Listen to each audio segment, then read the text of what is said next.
Chapter 424. The Dark Elf in the Tree. Michael was sitting on his throne in the dimly lit throne hall. Gaia paced towards him after finishing her tasks. Claire has informed everyone you are going to Mazeroth as we told her to, nodded Michael. Instead of sitting on her throne beside Michael, she sat on his lap. She removed the masks on their faces and kissed him. The kiss made both of them feel lightened. With everything that happened, the kiss calmed their nerves. Michael too enjoyed the passionate break. He gently caressed her hair while kissing her longer and deeper. When his grab around her waist tightened, she purred, "Are you sure, Michael?" After several minutes of kissing, she departed her lips from his. "It's for the best. The longer I stick with the sect, the more they become the target to everyone else. Those who cannot hurt me will harm them and I won't be able to protect them forever. I can see that, but we put so much effort into the sect and it's growing up to be a formidable force." Gaia placed her forehead on his forehead. She was so close to him and wrapped her hands tight around his neck. "Snake, I'm just talking about graduating from the sect, not completely abandoning them. We still manage the sect from behind the scenes." He pinched her nose. "I know, human. I just wanted to hear you say that. I'm not gonna stop until our sect becomes the most powerful one in this fucking world. In the future, every sector should be in our control." He could see the resolve in her eyes. It felt great to have her around. With a woman like her by his side, he could indeed take the entire world head-on. As they were talking, Azazel appeared in the hall out of thin air. "Oh, forgive me, my lord, my lady. I will come back later," Azazel quickly said. "Don't be a baby seabass," Gaia chuckled, looking at the mighty demon who tried to be courteous. "What is it, Azazel?" asked Michael before the demon started to blush or something. "I talked to Lady Arya, my lord. I informed her brothers should stay in the manor until you return. She asked for your permission to leave Jysel and stay with her brothers." "Why not?" Michael wasn't going to prevent Arya from spending time with her brothers. The longer she spent time with her brothers, the more she would feel grateful to him. Thus, her loyalty to him would increase. He planned to make the two brothers his generals. Soon his undead army would grow in numbers, and at that time, he would need loyal generals to command the army. Since Arya's brothers were soldiers with enough training, they could become great generals. However, war and commanding an army was not Michael's area of expertise. Luckily, he had the Princess of Nagaland with him. Though Gaia had no prior experience commanding an army, there was no doubt in his mind. She would make a damn good queen and a superior commander. Another loose end tied. "What else should we do before departing?" asked Gaia. "Nightmare is saying his goodbyes. Vidora has entered into seclusion. Maxine will be busy mining the crystals in Stormvale Mountain. Tiberius is building his own kingdom." Michael had given orders to each of his subordinates while he was away. "Caius and Heinberg are working with the Maven senators to merge the two kingdoms. The civil war in Maven is still young, so it will take some time," said Michael as though he had nothing to do with the civil war in Maven. He was the one who orchestrated the entire thing so he could merge Giselle with Maven with the support of the people of both kingdoms. Through Corey, he supplied weapons and resources to the freedom fighters in Maven who were fighting against Senator Vibius. They believed that Senator Vibius was raising taxes, driving the economy to drain and militarizing the kingdom. They had no idea that Senator Vibius was long dead. Michael's plan was to merge all the Senate-ruled kingdoms into one single kingdom. For now, the merger of Giselle and Maven was enough. No matter what, he needed to protect the Stormvale Mountain and the existence of the Arch-Energy crystals from the Guardians. "What about Sadie?" asked Gaia. "Her task is to simply get stronger. I provided her with enough pills and potions to reach core formation level 7 within 4 months. The sooner she gets stronger, the better. We need to take over the Silver Moon as soon as possible." In getting sick of this Guardians, Michael felt the same way. It was like no matter how strong he got, the Guardians seemed stronger. However, when he thought about the third persona, surprisingly he smiled. "Did you forget, darling? I am the fucking Dark Lord." Somewhere else, a man wearing long purple robes and half-moon spectacles was walking towards a giant banyan tree. A white dragon the size of a 3-month-old puppy was standing on his shoulder and calmly looking around the surroundings. The figure was none other than Wulfric. As far as one could see, there was nothing but the banyan tree and Wulfric in the place. One could wonder how such a giant tree grew on a land paved with marble stones. Several cone-shaped mountains were floating in the sky as though they were balloons. Wulfric calmly walked towards the tree. As he approached the tree moved, not the entire tree but the bark of the tree. "Destiny is a mysterious thing," another calm voice sounded from within the tree. Soon a figure emerged from inside the tree. A humanoid figure and the face of a man could be seen in the tree. "Dread it, run from it, destiny arrives all the same," The words were spoken in a gruff voice. "How are you, old friend?" Wulfric asked the figure stuck to the tree. "Same old Wulfric, asking the questions you already know the answer to." The figure seemed to be chuckling, but the mouth did not move much. "Eladir." Wulfric uttered the name. "It's been ages since I heard that name," said Eladir. He sounded exhausted. It was not a surprise, as he was being tortured by the Sky Hall for the last 3,000 years. Eladir was one of the founding fathers of the infamous Order of Death. He started a cult to suppress the Sky Hall. With geniuses and prodigies from every corner of the world, he and the fellow founding fathers managed to create a power that rivaled the Sky Hall itself in a mere 1,000 years. But like many powers who challenged the Sky Hall, they were obliterated. "When did we last meet? 1,000 years ago or 21 years ago?" Eladir amused. "Same old Eladir, asking the questions you already know the answer to." Wulfric began to walk around the tree with a calm smile on his face. Since Eladir was stuck to the tree and couldn't move his neck, he waited until Wulfric came before him. "What's troubling you, my friend? What you did 21 years ago. You said it yourself, Eldadi. Dread it, run from it, destiny arrives all the same."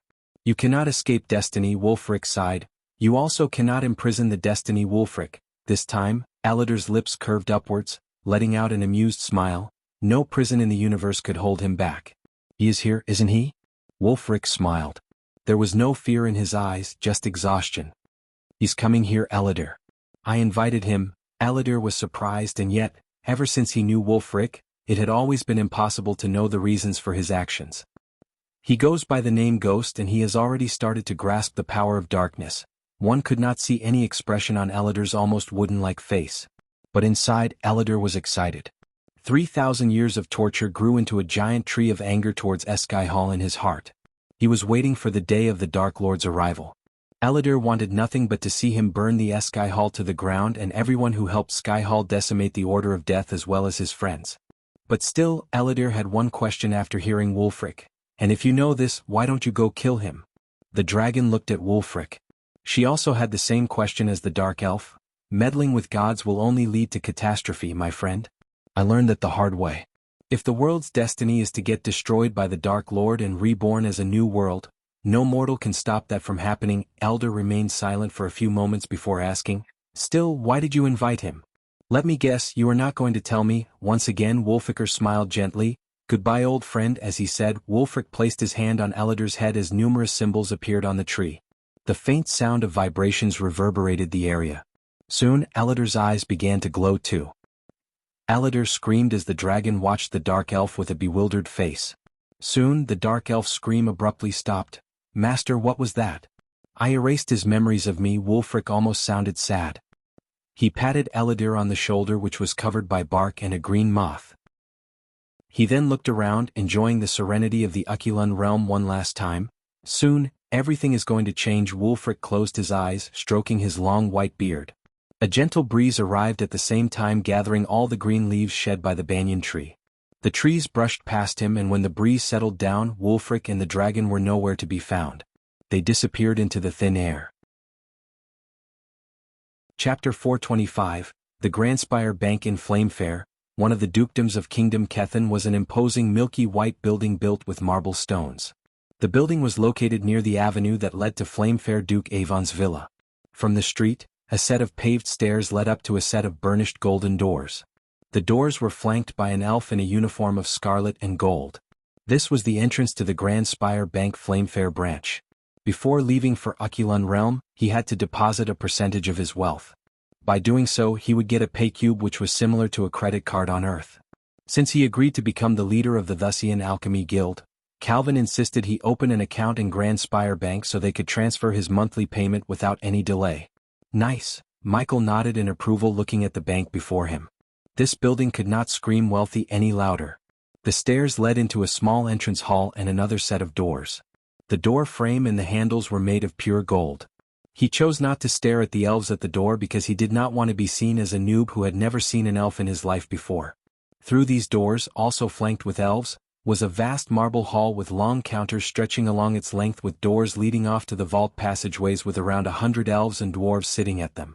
The vaults extended for miles under the city and were accessible through rough stone, complex and interconnected passageways by means of magic pushcarts that were operated by dwarves. Rumor had that a dragon lurk in the depths of each branch as additional security devices. Lord Ghost, just after passing through the door, he was called by a youngster wearing sky blue robes.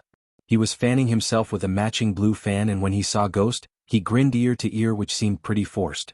"You must be the one Calvin sent." Michael shook the youngster's hand. "It's an honor to meet you, Lord Ghost. I am Liang Li." "Lead the way, Li," said Michael as the youngster walked towards an elf sitting on the far end counter in the hall. He heard about elves being innately beautiful, but when he saw the girl before him, he realized beautiful was an understatement.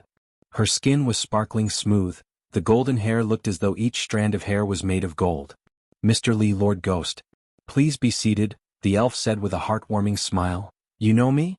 asked Ghost in doubt. The elf nodded. "It's our task to learn about potential clients, Lord Ghost." "Cool. Now, Lord Ghost, Mr. Li, how can I be of assistance?" Michael looked at the name board on the table before her.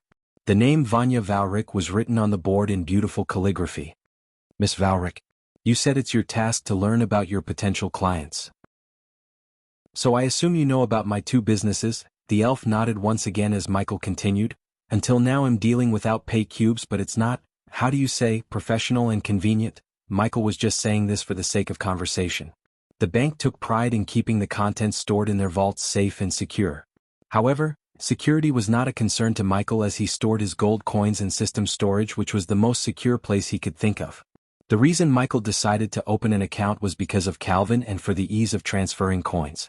To this day, when he purchases something for 100,000 gold coins, for example, he had to give 100,000 gold coins physically. That meant stacks made of gold coins so high would appear and the seller or the owner had to count the coins. This process was tedious. If he had pay cubes, on the other hand, he could just transfer the gold coins in his Grand Spire bank account to another account easily in a few seconds. To be honest, Lord Ghost, I don't know how you managed until now without a pay cube. It's a must for a business with a caliber like yours. You have made the right choice by coming here. I would suggest you open a VIP account rather than a normal account, Lord Ghost, the elf suggested. "Let me explain the key benefits, Lord Ghost. Transferring funds in your account from one continent to another will be done within a day. If you wish to transfer items such as artifacts, paintings, etc., we will handle the security so you can be at ease. Another benefit that you would be interested in more is our tax reduction." "What is that?" asked Michael. "Currently, if your monthly income is more than 10 million, you will have to pay tax to each kingdom your revenue flows through. 40% of your income will go to paying taxes. But if you are a VIP account holder in our bank, your income will be directed to your Grand Spire account and your taxes will be reduced to 30%. You will save 10%, and Lord Ghost, that's not a small percentage." The last part got him. He hated paying taxes and filling the bellies of nobles in each kingdom. If Gaia was here, she would have jumped the gun and said okay right away after hearing the elf. His current monthly income was somewhere between 12–14 million, including his 2 million monthly paycheck from the Xian Alchemy Guild. "Miss Valric, I heard how secure your bank is, but you want to see how secure?" The elf cut Michael's sentence. "It'll be better if I show you instead of explaining, Lord Ghost. Shall we?" The elf stood up, gesturing at Michael and Li to follow her. "Great," Michael was kinda excited. As the elf turned around to lead them to the vaults, he took out a spider from his system storage and willed it to be on his chest, sending feeds to Azazel. At the end of the brightly lit hall was a golden door. The two elves flanking the door opened it to let Valric, Michael, and Li through. In contrast to the grand marble of the entryway and the main hall, on the other side of the door, the passageways to the vaults were stone and dimly lit with flaming torches. After following Valric for a few minutes, they came to a slop where Michael saw coiling train tracks. Levitas, a golden cart materialized on the tracks after she uttered the word. The trio climbed onto the cart one by one, and when they were settled, Valric just flicked her wrist and the cart began to run automatically. Whoa, Lee seemed a little queasy when the cart began to accelerate significantly. The cart was taking them deep beneath the surface through the maze of twisting passages.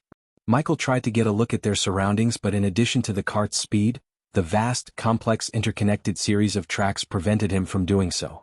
After almost 15 minutes of cart riding, the cart came to a halt in front of a giant door made of dark metal.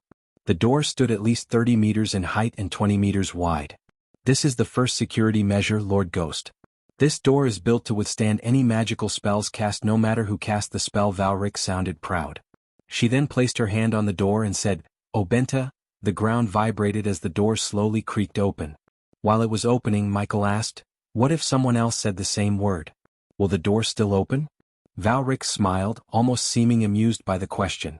The door has runes on it which analyze the voices of Grand Spire workers in real-time, Lord Ghost. Plus, the passcode changes every minute which only the authorized personnel know. Michael took a mental note. Miss Valric. How does this door open? Runes? Lee asked. No runes, Master Lee. Raw physical strength. What do you mean by that? Lee couldn't help questioning. Giants, Master Lee. Only the strongest giants can open this door from inside. As for the location of the giants and the door mechanism, it is kept as a top secret. When the door completely creaked open, they were welcomed by an endless dimly lit hall with thousands of mini vortexes. These deep-sea blue vortexes were hovering in the air, and the sheer number of them startled Michael. This is the second security measure, Lord Ghost. When you open your account, a mini pocket dimension and the entryway to that dimension will be created here.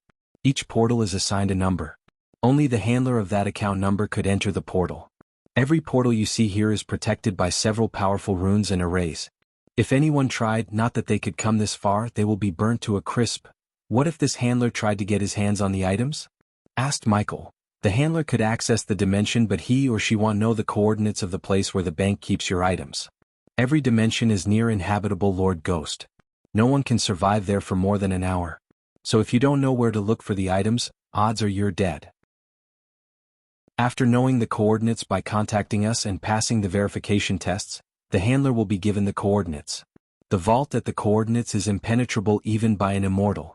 When the client requested an item to be taken out of the vault, the bank will hand over the handler a special rune.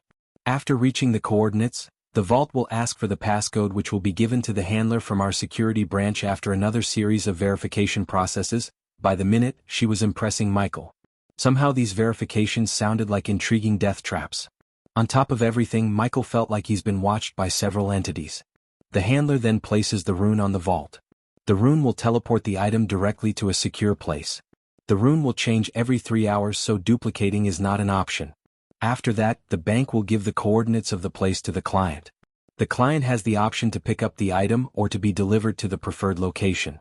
We will take the required items from the client when opening a new account. The elf explained everything patiently. Of course, this is just the gist of it. Some parts of the security are only shared with those with high clearance levels. You can rest assured, Lord Ghost, there are no other secure places like Grand Spire in this world. Michael was truly surprised. He could not think of a single weak point in the security system, and what she told him until now seemed like only half of the security. It was evident that behind the scenes, there were more security measures in place. Therefore, robbing this place was nothing but suicide. Michael hoped he won't have to steal from Grand Spire in the future. At this time, he did not know fate had another thing in store for him. Chapter 426. Arriving at Mazaroth, the next day, the sun slowly rose from the horizon, spreading its golden rays to the land. The warmth of the sun woke up the early birds along with the disciples of the Sunrise sect. The sect was completely revitalized by new buildings and majestic flower plantations. The fountains built occasionally on the neatly paved road added an extra bit of charm to the sect's beauty. Only one construction place could be seen, and it was on the place where Ghost's previous house was located. On Gaia's rampage, she destroyed the home. Ever since then, the dwarven engineer who built the Hades was tasked to build Michael's new home. Michael bought a blueprint from the system store and made some changes to accommodate his taste and the size of the land given to him, and handed the construction work to the dwarf. The total cost to build his new home was a whopping 18 million gold coins. The blueprint Michael bought was the blueprint of Updown Court in England. The changes were made to make the house smaller since Michael had no need for so many rooms and bathrooms. After discussing with the dwarf, the house ended up with 20 rooms, 10 bathrooms, and 5 swimming pools, including one private swimming pool for Gaia and Michael. Even this felt like too much to him, but Gaia insisted and refused to go lower than 20 rooms. Currently, only Gaia was standing in front of the half-built home waiting for Michael. Sorry, it took longer than I expected. Michael appeared out of thin air thanks to runic teleportation. Everything all right? Gaia asked, hugging him tight. They both continued to kiss each other before departing. Went great actually. I opened up a VIP account and Calvin's guy made a deposit of 6 million into the account as my bonus.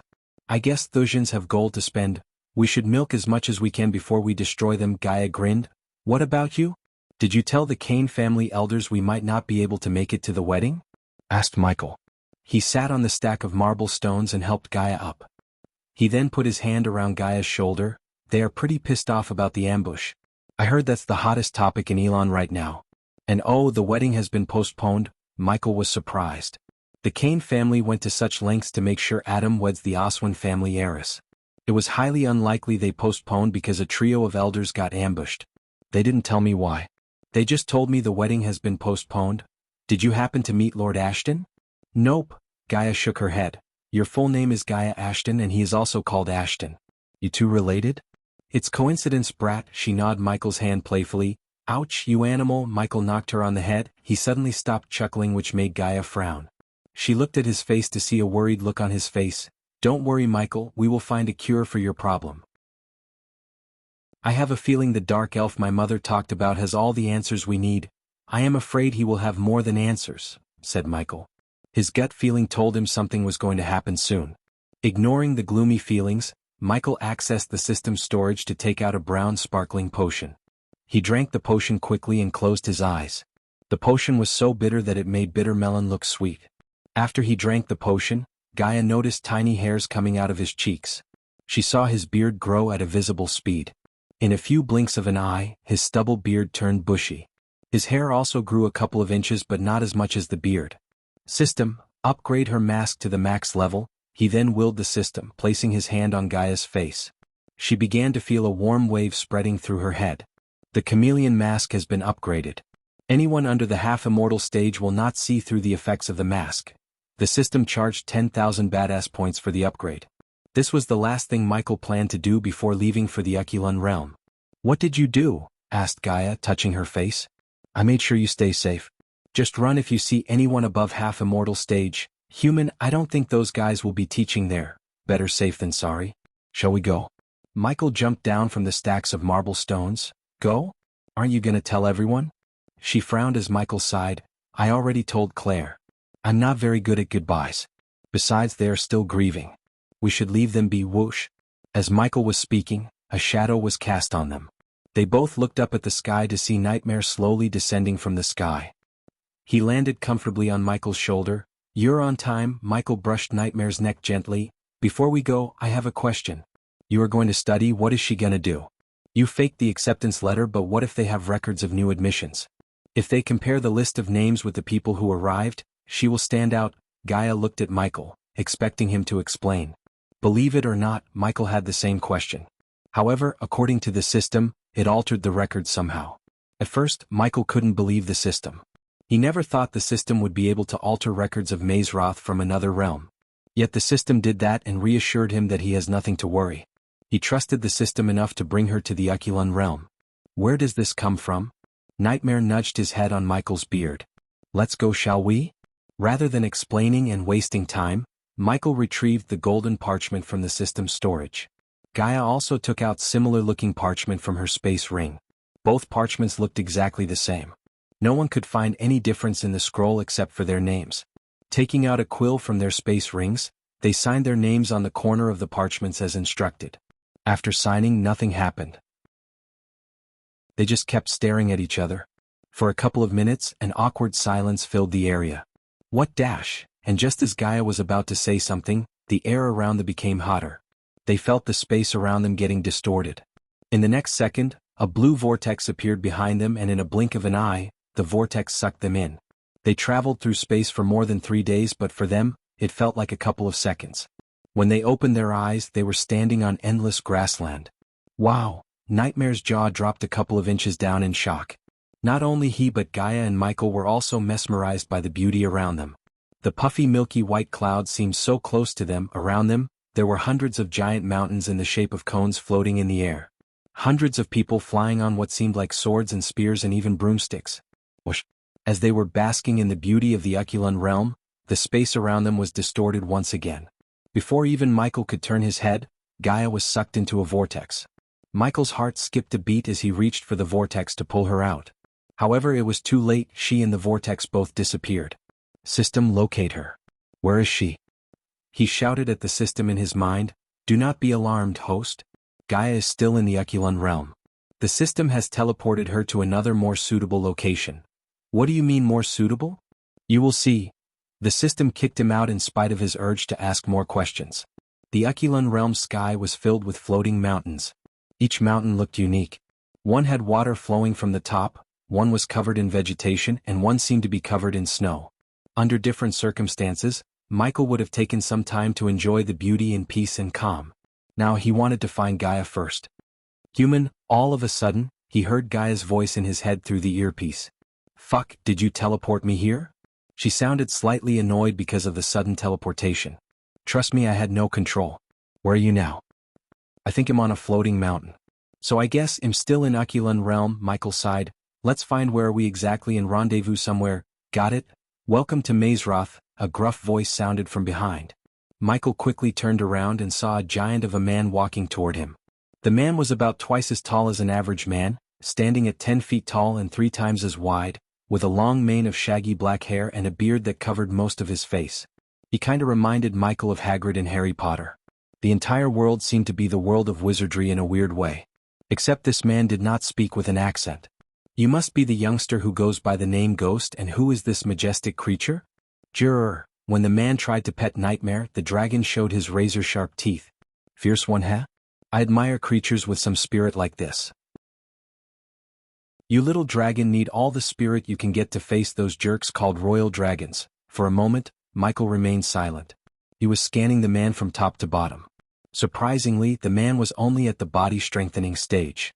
"Where are my manners? I'm Gilrine, the groundskeeper of Mazeroth." Chapter 427 Flying Train to Mazeroth. "Follow me, your ship departs in 40 minutes, Gilrine gestured at Michael to follow him. Reassured that Gaia is still in the Aquilan realm, Michael walked behind Gilrine looking around.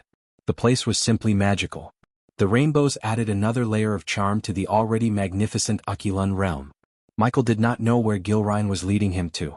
As far as he could see, there was nothing but grassland and floating mountains. Few of the mountains had small pagodas atop. However, those pagodas did not look like the famous Mazeroth. "How may I call you?" asked Michael. Gilrine, groundskeeper, Fatso as many like to call me." Gilrine chuckled. "Gilrine it is. How many students are in my batch?" Michael tried to gather information about the Aquilan realm and Mazeroth, starting from Gilrine since Gilrine seemed like a talkative type. 24. "The number is twice in the junior batch. Trust me, this time we have some monsters. When they leave after 3 years of study in Mazeroth, they will rule the world." 3 years? "I thought the studies in Mazeroth will be 18 months, asked Michael. Gilrine scratched his bushy beard as a few peanuts jumped out of his beard. "That's for the senior batch, which is you kids.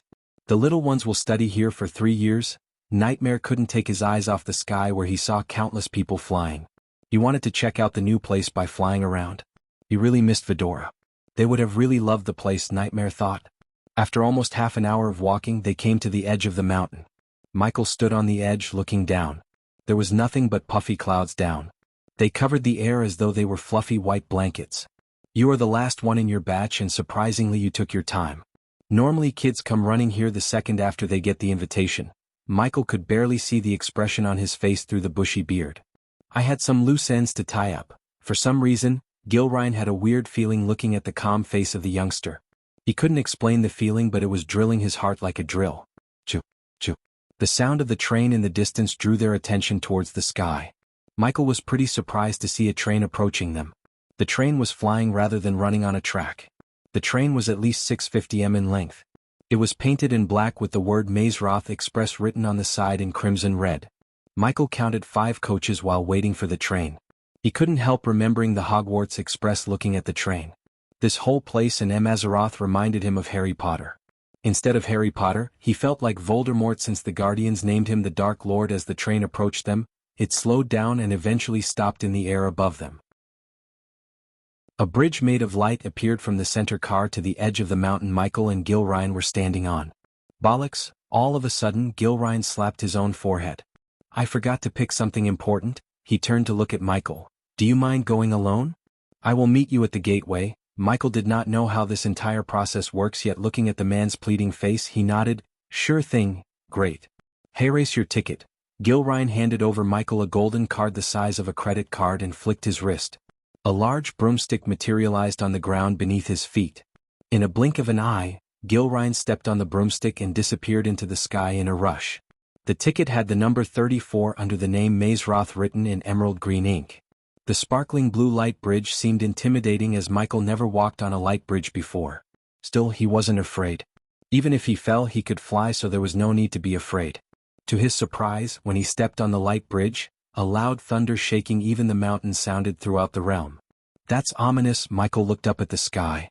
The puffy white clouds were being chased by dark gloomy clouds. The colorful realm slowly turned darker and darker.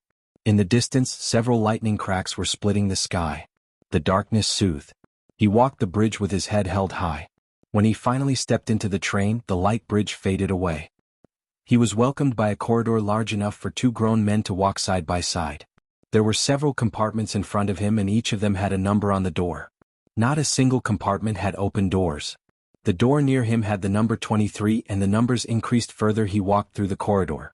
25, 28, Nightmare counted along the way. The train was spotless. The blue rug they were walking on was clean, and the place smelled like jasmine. He could not look into the compartments as the doors were made of some kind of redwood. The coordinator was brightly lit by golden orbs on the ceiling.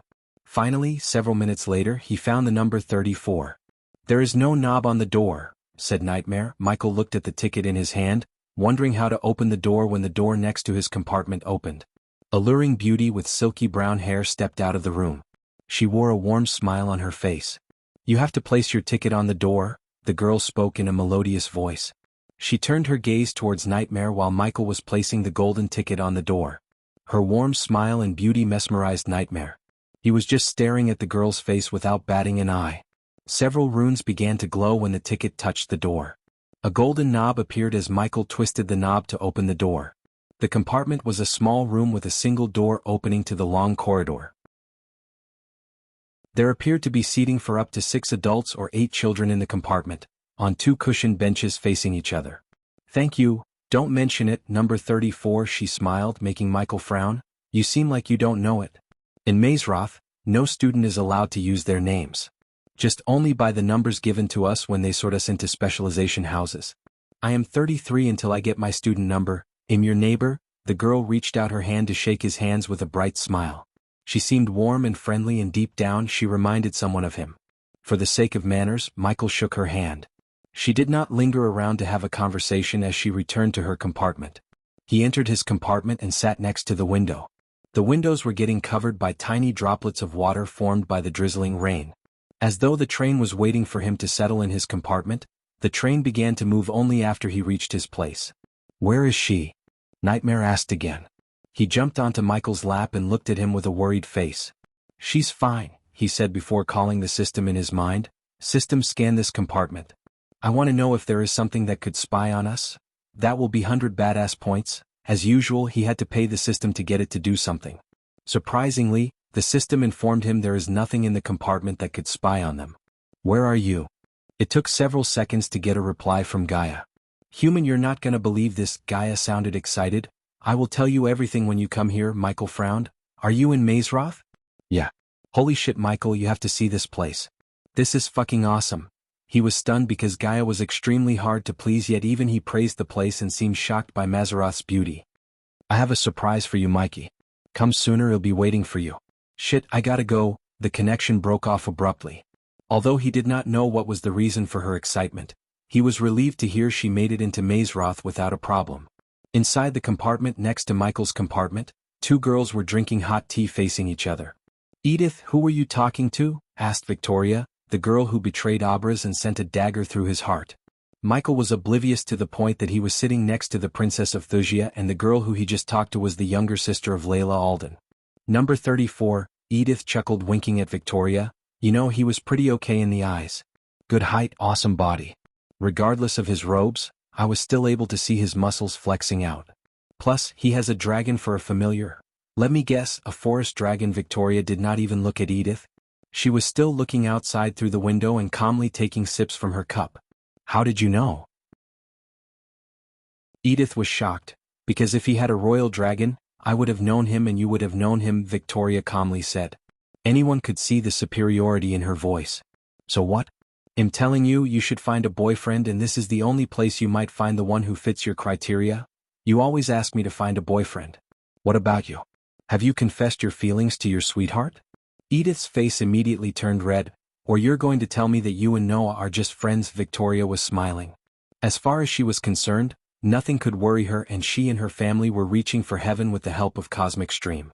Only if she knew the deadliest man in the world was sitting next to her with a vengeance against her and her kingdom. Chapter 428 Runemaster. I should check out what's happening. After traveling for an hour, he eventually decided to send spiders throughout the train. Open the door, Michael said to Nightmare, who was watching the outside with his nose pressed against the window.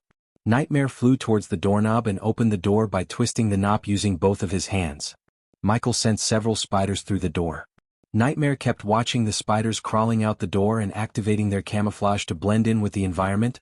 The corridor was pretty much empty except for a few youngsters who put their heads out the door to look at the corridor as though they were expecting someone. Michael was watching everything with his eyes closed. The feeds were running in his mind. Although it was stressful to watch them in his mind, he was not in the situation to set up mirrors or contact Azazel. Speaking of Azazel, Michael tried to establish a connection with his demon butler, but he was unable to connect with him. It didn't come as a surprise to Michael, as his earpieces lacked the power to enable him to communicate between realms. The spiders he sent towards the front of the train returned nothing. However, the ones that went on the other side showed him something interesting. It was a sight of several youngsters who were tall, lean, and mean-looking, ganging up on a youngster. The guy who was getting the beating curled in the shape of a question mark to cover his chest, gut, and face. The elves wore robes so fine and silky. They looked like they were weaved using golden threads. They neatly combed their golden hair and wore a silver circlet with a red ruby in the center. Their pointy ears and flawless smooth skin were a dead giveaway of their identity as elves to Michael. He could not identify the youngster's race as he was covering his face. Michael moved around the spiders to get a better angle. Filthy half-blood. Thank Eladriel, we could only give you a beating. Let's just cut his ears. I feel disgusting just by kicking this filthy half-blood, the elven youngsters were shouting while beating the one who they called half-blood. Michael began to realize what was happening, and his suspicion was confirmed when he saw the ears of the youngster who was getting beaten up. Those ears were not as pointy as the ears of the elves, still they were not the ears of humans. Half-elf, Michael thought. He heard Claire's grandfather Christopher talk about the proud nature of elves. Because Claire's mother, who was an elf, eloped with a human, the House of Alekin sent a mage to capture Elasha, Claire's mother, and put a powerful cure on Christopher and Claire's father. Claire was a half-elf too, but she seemed completely human, unlike the youngster. Although Claire was an exceptional beauty, it was still far too for someone to say she has elven blood running in her body. I am tired, yeah, I need some blood wine, and I need to change my shoes because of this filth. The youngsters began to kick the half-elf harder and harder, but soon they left him alone. Michael saw the half-elf lying on the ground still. He almost thought the half-elf lost consciousness because of the beating the elves gave him. The half-elf surprised him by standing up. Now that the half-elf was on his feet, Michael could see his face. The half-elf had a pair of blue eyes, golden shoulder-length hair, warm ivory skin tone, as well as a pair of arched eyebrows on his long face. Unlike the elves, the half-elf was wearing a cream-colored jacket, black pants that had several stitches, and worn-out brown boots. The half-elf bent backward holding his waist. "Oh, my back," the half-elf grimaced. He then wiped off the blood coming out from his nostrils, and surprisingly, he grinned ear to ear. The reason for his happiness was revealed to Michael when the half-elf opened his fist. Michael saw several silver rings. Great harvest. I hope these assholes have something valuable inside, the half-elf mumbled under his breath. Still, Michael was able to hear him. The half-elf gawked back and forth before rushing towards the back of the train. Interesting, Michael moved the spiders behind the half-elf to follow him. The half-elf passed every compartment until the last one. Yet he never opened the last compartment. He walked past the compartments and stepped into the last couch, which was one open compartment. Several suitcases were lying around, and some of them were opened. Clothes and books were lying around chaotically. The half-elf jumped onto a stack of suitcases. The half-elf looked around, closed his eyes, and placed one space ring on his right palm. Michael was staring at the half-elf curiously. The half-elf remained with his eyes closed for a couple of minutes. When the half-elf opened his eyes, his index finger was glowing. He touched the space ring with his index finger as the space ring began to tremble. The half-elf moved his finger, drawing some kind of symbol on his palm. Boom. The trembling space ring all of a sudden exploded. Yet, there were few items materialized on the floor just after the space ring exploded.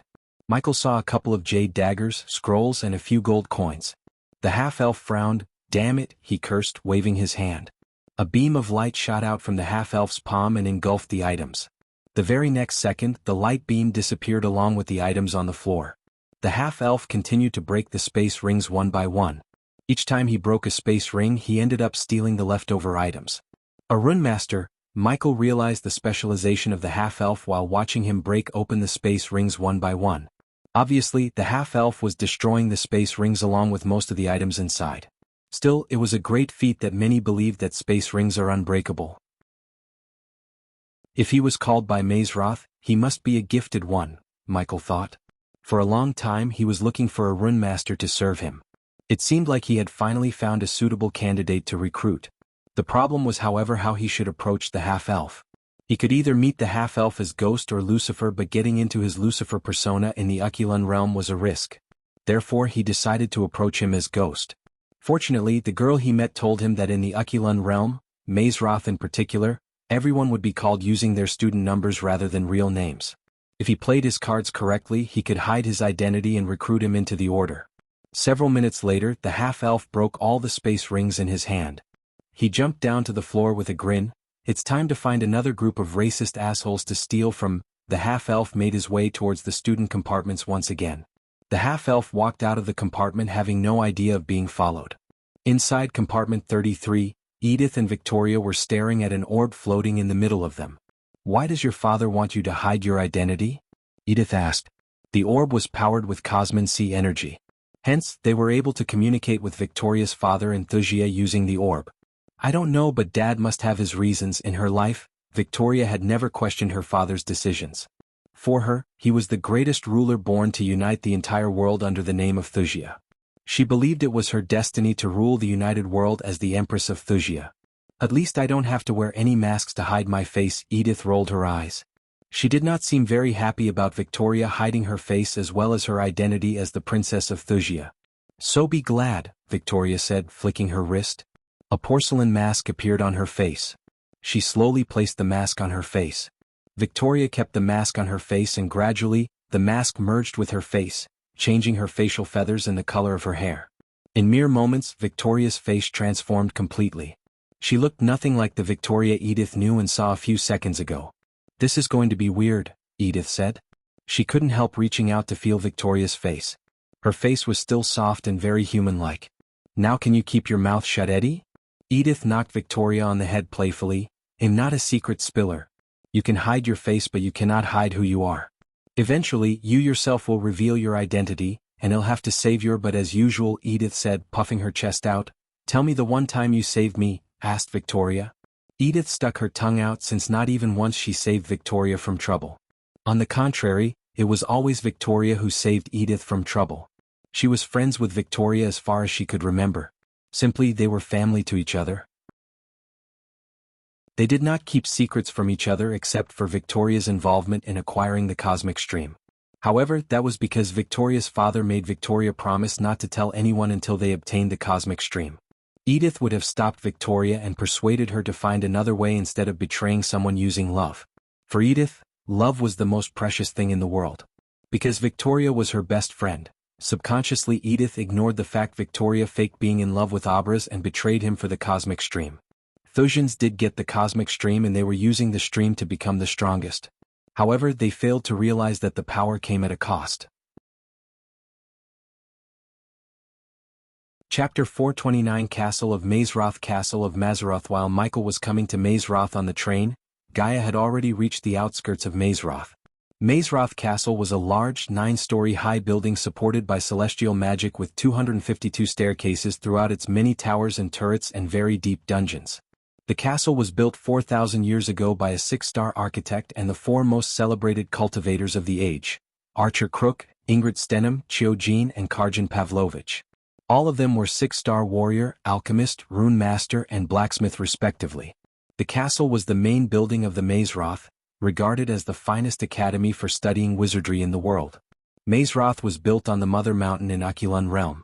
The Mother Mountain was said to be one giant mountain before something destroyed the mountain into pieces. The floating mountains were once pieces of the Mother Mountain. Mazeroth was surrounded by a fairly large lake to the south of the main building. The huge main oak front doors that led into the entrance hall faced west and opened up to sloping lawns. Endless forest extended around to the west of the castle.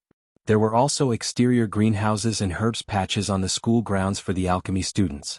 Due to its ancient age and the sheer amount of celestial energy present in or around it, the castle had developed a form of sentience, though none could confirm this.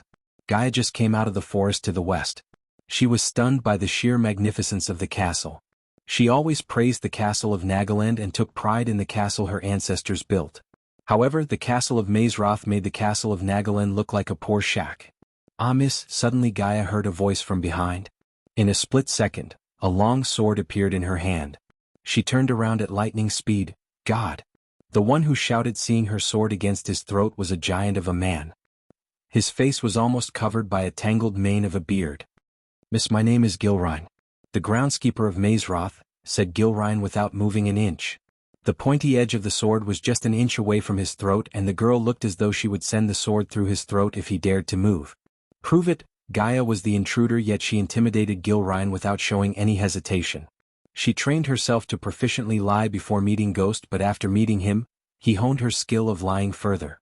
One of the lessons she learned from Ghost was that the best way to lie was to believe the lie. Slowly, Gaia threatened when Gilrine tried to move his hand. "My card is in my pocket." Gilrine slowly moved his hand inside his coat pocket. Gaia heard several sounds. She even heard a bird squeak. Gilrine let out an awkward smile, trying to find his identification card given to him by the headmistress. It took him almost 5 minutes to find the card. Gaia noticed Gilrine taking out a silver card with his picture on it. The words "Groundskeeper of Mazeroth" was etched onto the card in gold. "Excellent," she thought to herself. "Miss, can you please?" Gilrine gently touched the sword, pleading for her to take the sword away from his throat. Gaia looked at Gilrine from top to bottom before finally moving the silver sword away from his throat. She put the sword into the sheath hanging on her waist. Sigh. Gilrine sighed. "Miss, how did you get here?" "You should be with your batchmates on the train," frowned Gilrine. "Batchmates? Who do you think I am?" "I am the new combat professor, Nayla Steinmeier," she exclaimed, flicking her wrist as a silver card similar to Gilrine's identification card appeared in her hand. She threw the card at Gilrine. Gilrine was taken aback by surprise. At most, she would be 30, and 30 was way too young to be a professor. Still, the identification card showed him that she was indeed Nayla Steinmeier, the new combat professor. If Headmaster recruited her to teach the art of combat to the students, Gilrine had no doubts that she was the best, because Mazeroth accepted only the best of the bests. "Professor Steinmeier, you were hunting out in the woods?" asked Gilrine. The thought of Gaia killing another imposter and taking her identification card and pretending to be Nayla Steinmeier never came across Gilrine's mind. After being teleported by the system, she woke up in the forest. While she was searching for a way to get back to Michael, she ended up in the middle of a battle between two girls. They were equally matched, and when Gaia saw them, both of the girls were badly injured by each other. She did not interfere. However, she wanted to contact Michael and ask him what to do when both the girls used the most powerful spell in their arsenal. Unfortunately, the two girls died on the spot. As usual, Gaia tried to loot their bodies. The spells destroyed their bodies along with all their belongings except for the identification card and the long sword in her sheath. The moment she picked up the card, she experienced acute pain in her face. Surprisingly, the mask Michael gave her transformed her face to look like the face on the identification card. "Are you going to stand there or show me around the castle?" Yes, this way, Professor Steinmeier. We still have some time before the students arrive." Gilrine walked in front of her, taking the lead. While showing around the castle grounds, Gilrine went on and on about the history of Mazeroth. Gaia paid no heed to the history lesson. "Show me the tree, ha." Gilrine was confused by her sudden question. They were at the training grounds, which was a flat, shortcut grassy area, and were located near the greenhouses. There was no tree in the vicinity, so he scratched his bushy beard with a confused look on his face. "Can you be more specific, Professor Steinmeier?" "Never mind, I will practice my punches later," Gaia lied. She wanted to find the tree her mother talked about, the tree with the dark elf. She probed Gilrine because he seemed to know a lot about the castle grounds and the Ukulun realm. Since there was nothing but a confused look on his face, she learned that the location of the tree was well hidden. Gilrine, they were on their way to the courtyard when Gaia met a tall, severe-looking lady in her late 60s. Her dark hair was tied up in a bun and wore round spectacles. Gaia's heart skipped a beat as the woman was a level 10 fusion stage cultivator. Headmistress Martin, Gilrine bowed his head with the utmost respect. The lady nodded in return before turning her gaze towards Gaia. "Oh, Headmistress Martin, this is Professor Nayla Steinmeier, our new combat professor." "How stupid of me. You must have known this." Gilrine let out an embarrassed chuckle. "New professor?" Wulfric did not say anything about getting a new combat professor. "I checked her identification card, Headmistress," Gilrine said before Gaia could open her mouth. It must have slipped his mind. Fortunately for Gaia, Headmistress Kayla was on an urgent business and she trusted Gilrine and the security measure of Mazeroth. Hence, she did not think Gaia was an imposter. In a blink of an eye, Kayla turned herself into a milky white eagle and flew into the dark sky.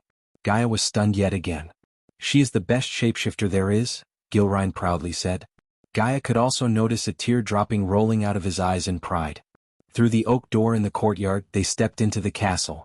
The corridors were as wide as a spacious hall. It was brightly lit with huge chandeliers and giant candles. "Where is everyone?" Gaia couldn't help asking Gilrine, looking at the empty corridors and halls. This entire time she saw no one except Gilrine and Headmistress Martin. Once again she looked around, standing in front of the giant oak door. Instead of answering, Gilrine just grinned. Then he pushed open the oak door. The moment the door was opened, the silence she experienced disappeared. The buzzing sound and the chitter-chatter of people reverberated in the area. "Welcome to Mazeroth, Professor," Gilrine said proudly. The bustling large hall before her was the main hall of Mazeroth. It had enough space to hold every student as well as the main staff and guests.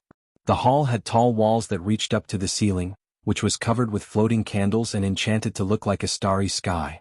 At the front of the hall was the staff table, which was designed to house the entire Mazeroth staff. In the center of the table was a throne chair where the headmaster sat. In front of the staff table were 5 6-foot pillars. The pillar in the center was made of glass, unlike the rest of them which were made of granite stone. The hall was lit by thousands and thousands of candles that were floating in midair over 4 long tables, where the rest of the students were sitting. These tables were laid with glittering golden plates and goblets. Gaia looked upward and saw a velvety black ceiling dotted with stars. It was nothing like the starry sky she had seen, it was more beautiful, more mesmerizing. She really had a hard time believing there was a ceiling there at all, and that the hall didn't simply open onto heaven. The students were busy gossiping and playing as they did not notice Gaia. Chapter 430 Sorting Ceremony Elf. Finally, the train came to a halt. One by one the compartment doors opened. Michael waited for everyone to leave before he left the train last. When he came to the door, the scenery before him took his breath away. "Wow!" Nightmare exclaimed. Unlike Michael, who meditated on his way, Nightmare was looking at everything through the window still. When he saw the place with nothing in front of his eyes, the place looked 100 times more stunning or more. For Michael, the Mazeroth castle immediately reminded him of Hogwarts. Of course, the castle was unique in its own way. Now that he stepped outside the train, he was able to see more and more students who seemed to be of the same age as him. He could see almost every fantasy race such as elves, dwarves, humans, orcs, and beastmen. The elves were standing in a group away from the other races while the dwarves seemed to be cursing at the elves for some reason. The tension between the two races was visible. Almost every single one of them was familiar with them.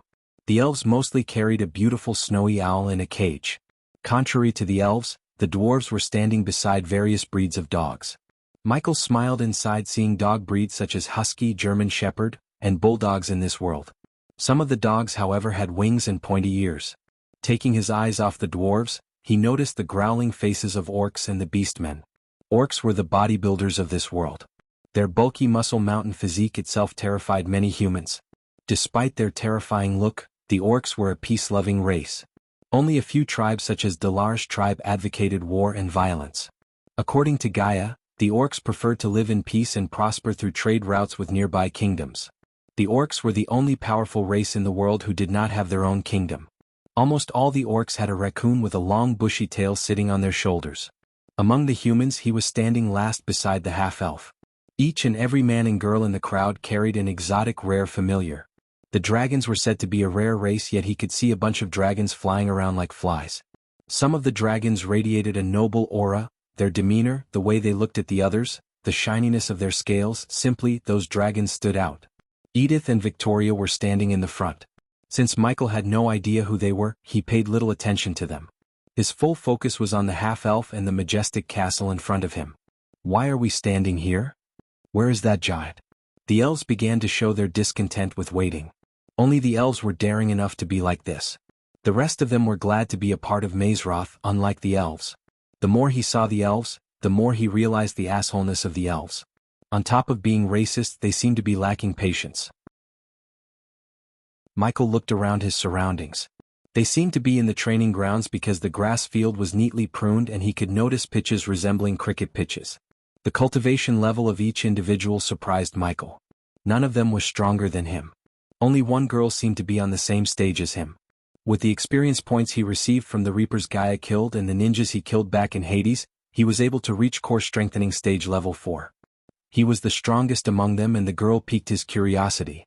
However, curiosity wasn't enough for him to go to the front and talk to the girl. He had more pressing issues to take care of. In this world full of surprises, it was logical for someone else to be stronger than him at this point in his life. It would take him decades to be the strongest of them all. Silence, an authoritative voice sounded from above them. All the students looked upward and saw a group of 4 descending. The leading figure was a young man wearing square glasses. Behind him were 2 girls and a youngster who showed his chiseled body and magazine-worthy abs. The gray-haired young man wearing glasses was in silver armor that fit perfectly on his body. He carried a heavy sword on his back. Just like Michael, this youngster too had a short haircut. The blonde-haired girl behind the young man looked cold, stern, and unsympathetic. The other girl whose black hair flayed in the wind had a warm smile on her face. She seemed more friendly and very approachable than the other girl. Currently, the 4 of them slowly descended onto the ground. Unfortunately for Michael, all of them were core formation level 10 cultivators. While he was in the Ukulun realm, he did not want to stand out. The attraction would hurt his search for the dark elf in the tree. He simply preferred anonymity in Ukulun realm. He never expected that he would be the strongest among them. He could however hide his cultivation level with the help of the system, but that would definitely raise red flags if someone tried to perceive his cultivation level, especially the professors. The other option was to lower his cultivation, except if they used powerful arrays, his real cultivation would be exposed and result in unnecessary complications. Therefore, Michael mingled with the crowd, staying at last. Since the half-elf was a thief, he too naturally stayed behind. Nightmare wrapped his tail around Michael's neck as he stared at the other dragons in wonder. He had never met his species and he was curious about the other dragons. Welcome to Mazeroth. I am Elliot Watson, the head prefect, the youngster carrying the heavy sword proudly said. He adjusted his glass before continuing, shall we? Elliot looked over his shoulder at the tall, bulky youngster behind him. The students, including Michael, did not know what the 4 of them were planning to do. Soon he found out when a hot air brushed past them. The heavy sword which was in the sheath a second ago was now in his hand. Even Michael failed to notice as the youngster moved too quickly, faster than blinking an eye. As expected, Elliot nodded. He then turned his gaze back at the new students. Listen to your prefects and don't taint the proud name of Mazeroth. If you do, I will take care of the matter myself. Then the 4 of them took off, leaving the students confused. Only a few students could guess why they came. The hot air brushed past them was celestial energy. Elliot checked if there was an imposter amidst them. Although the odds of forging the teleportation scroll to Mazeroth were near 0 and no one had managed to do so, it was customary for the head prefect and the student leaders of each specialization to conduct a search when the new students arrived. Michael felt a major déjà vu looking at the disappearing figures of the 4 students. It felt like yesterday he saw Alex, Adam, Selena, and Sadie at the Heaven's Gate competition. As he was looking at them, he felt the half-elf moving his hand through his coat. The half-elf was daring to pickpocket Michael. He could tell the half-elf was highly trained by the way he was moving his hands. Too bad the half-elf was trying to pickpocket the Earth's #1 hitman and the deadliest man. Your trick won't work on me, half-elf, Michael whispered to the half-elf. The half-elf's face instantly became paler. You need fingers to break open those space rings you stole. Don't make me break them, he whispered to the half-elf with a smile on his face. To others they were like friends having a nice chat. The half-elf shivered after he heard Michael.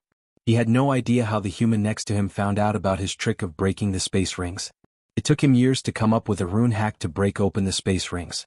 There is that giant. Someone should teach him the concept of time. When everyone saw Gilrine walking out through the door in the courtyard, the elves began to bitch. Welcome, welcome to Mazeroth.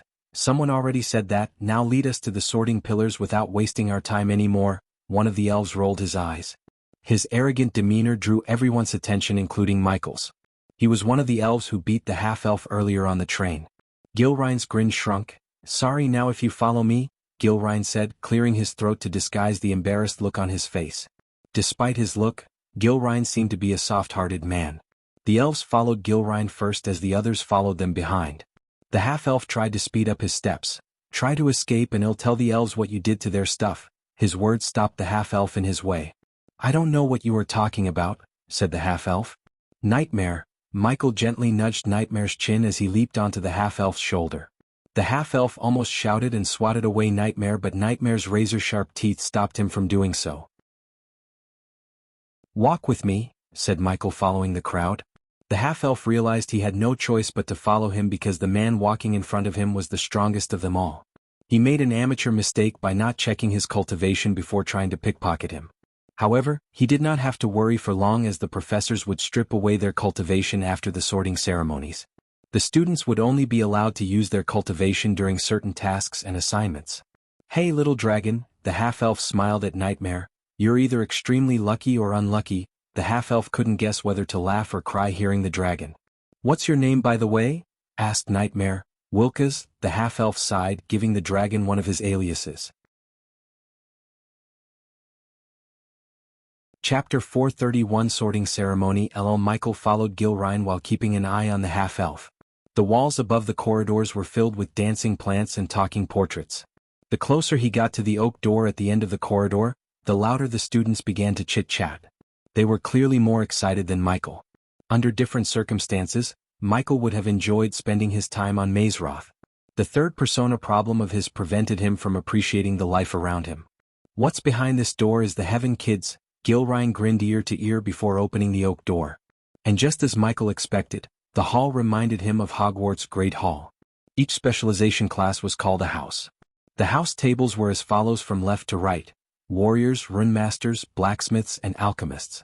Each long table was designed to resemble their houses. The table of warriors looked like a long sword, the runemaster's table was etched with countless glowing runes, and the blacksmith table was made of metal rather than wood like the rest of the tables. Finally, the alchemy table had veins coiling around and little sprouts were sticking out from within the table. The 5 pillars drew Michael's attention. They were situated just before the staff table.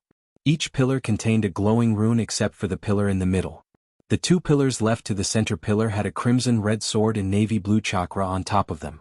The pillars on the right had a silver anvil and an emerald-green tree etched onto them. Only the girl sitting at the far end of the staff table was young and the rest of the staff were mature and older. Everything seemed in order, the little children who were in the first years murmuring excitedly and enjoying the magical atmosphere. The staff wore warm smiles on their faces and the throne in the middle of the staff table remained empty.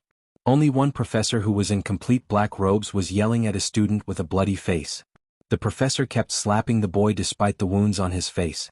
Eventually, the professor noticed the new students and let go of the student with a final slap to the back of his head.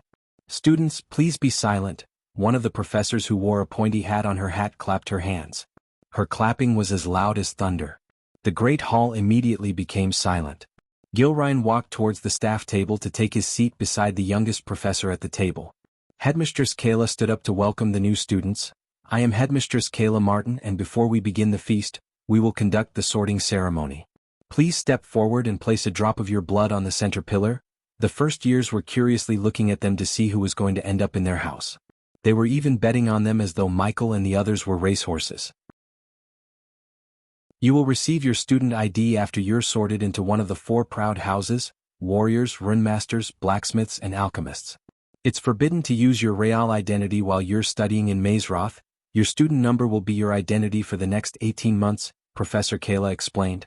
Michael sighed and relaxed inside. With this rule, he could hide his real identity rather easily. Also, if someone messed with him, he would be able to beat the crap out of them without worrying about the consequences for once. "Now step forward one by one." She returned to her seat as the sorting ceremony finally began. The first one to step forward was the elf who bitched about Gilrein being late. With his chest puffed out and head held high, he made his way towards the center pillar. Rather than using a dagger to cut his palm to shed blood, he cut his palm using just his delicately pruned and manicured nails. He touched the pillar with his bloody hand. The blood was instantly absorbed by the pillar and the glowing runes on the pillars lost their glimmer. The next moment, the center pillar began to vibrate. The pillar with crimson-red sword rune glowed brighter as the first-year students sitting on the warrior house table cheered thunderously. The elf grinned arrogantly. Soon, a cloud of smoke emerged from the center pillar forming the number 23. Humph, he snickered at the others for no reason before walking to the table of warriors. Following number 23, many of the elves were sorted into the house warrior. Some of the elves ended up in the house of rune masters. If the elves were warriors, the dwarves were blacksmiths. Unlike the elves, every single dwarf ended up in the house of blacksmiths. There was not a single elf sitting on the table of blacksmiths. To Michael's surprise, when someone sorted into the house of alchemists, the entire hall was rather silent. Even the students sitting at the house alchemist's table did not cheer for the new additions to their house.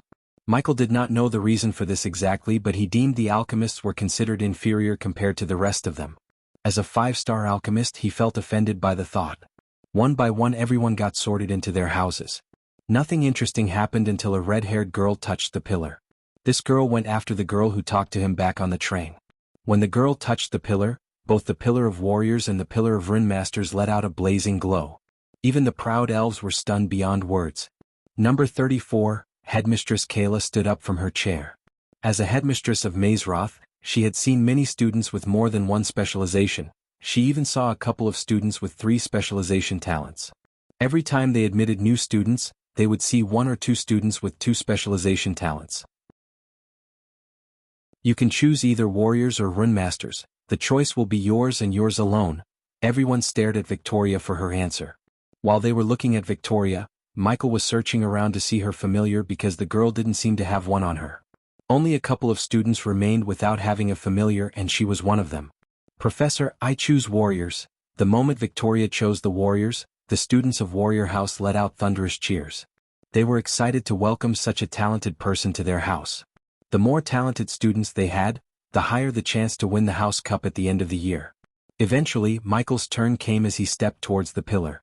Although the students had seen numerous students before him, they still had the same excited look on their faces as they had for the first student. System, you know what to do, he willed the system in his mind as he cut his palm with a dagger. He simply placed the bloody palm on the pillar and then the pillars began to vibrate. The half-elf was rather curious to see the human's specialization. His curiosity was soon answered when the rune on the alchemy pillar shone. As usual, the students looked bummed after he was sorted into the alchemists. Michael on the other hand was glad, and in fact he was the one who ordered the system to manipulate the pillars. He did not want to draw attention by showing his true powers. If the system hadn't intervened, both the alchemist and warrior pillars would have lightened up brighter than Victoria. If that had happened, even Kayla would have been stunned because in the history of Mazeroth, only once did the alchemy pillar and the warrior pillars light up at the same time. It was by the Supreme Guardian Andreas. Number 66. Michael was given the number 66 as his student number. Eventually, after an hour, the sorting ceremony came to an end. As expected, Wilkas, the half-elf, was sorted into the House of Rune Masters. Unfortunately for Wilkas, there weren't any half-elves in the House of Rune Master, and in fact there was not a single half-elf other than him in the hall. Michael noticed not only elves and humans but everyone isolating Wilax at the table. Only a couple of orcs remained still without moving away from Wilkas. Although Wilkas seemed to be used to this treatment by everyone, Nightmare could see the pain and anger in his heart through his eyes. I can turn this hate into loyalty, Michael said to himself, sitting on the alchemist's table. After the last dwarf got sorted into the House of Blacksmiths, the sorting ceremony finally came to an end. The throne at the center of the staff table remained empty to the end. Headmistress Kayla yet again stood up from her chair with a wine glass and a silver spoon in her hand. She tapped the glass with her spoon. Students, the entire hall went silent. Let the feast begin. The golden plates and goblets on the tables were instantly loaded up with delicious food. The new and the old students alike dug into the feast, devouring everything before them. The food could be on par with Raylene's cooking. Hence, even Michael was unable to resist the mouth-watering deliciousness in front of him. Everything in the cooking book could be seen on the table.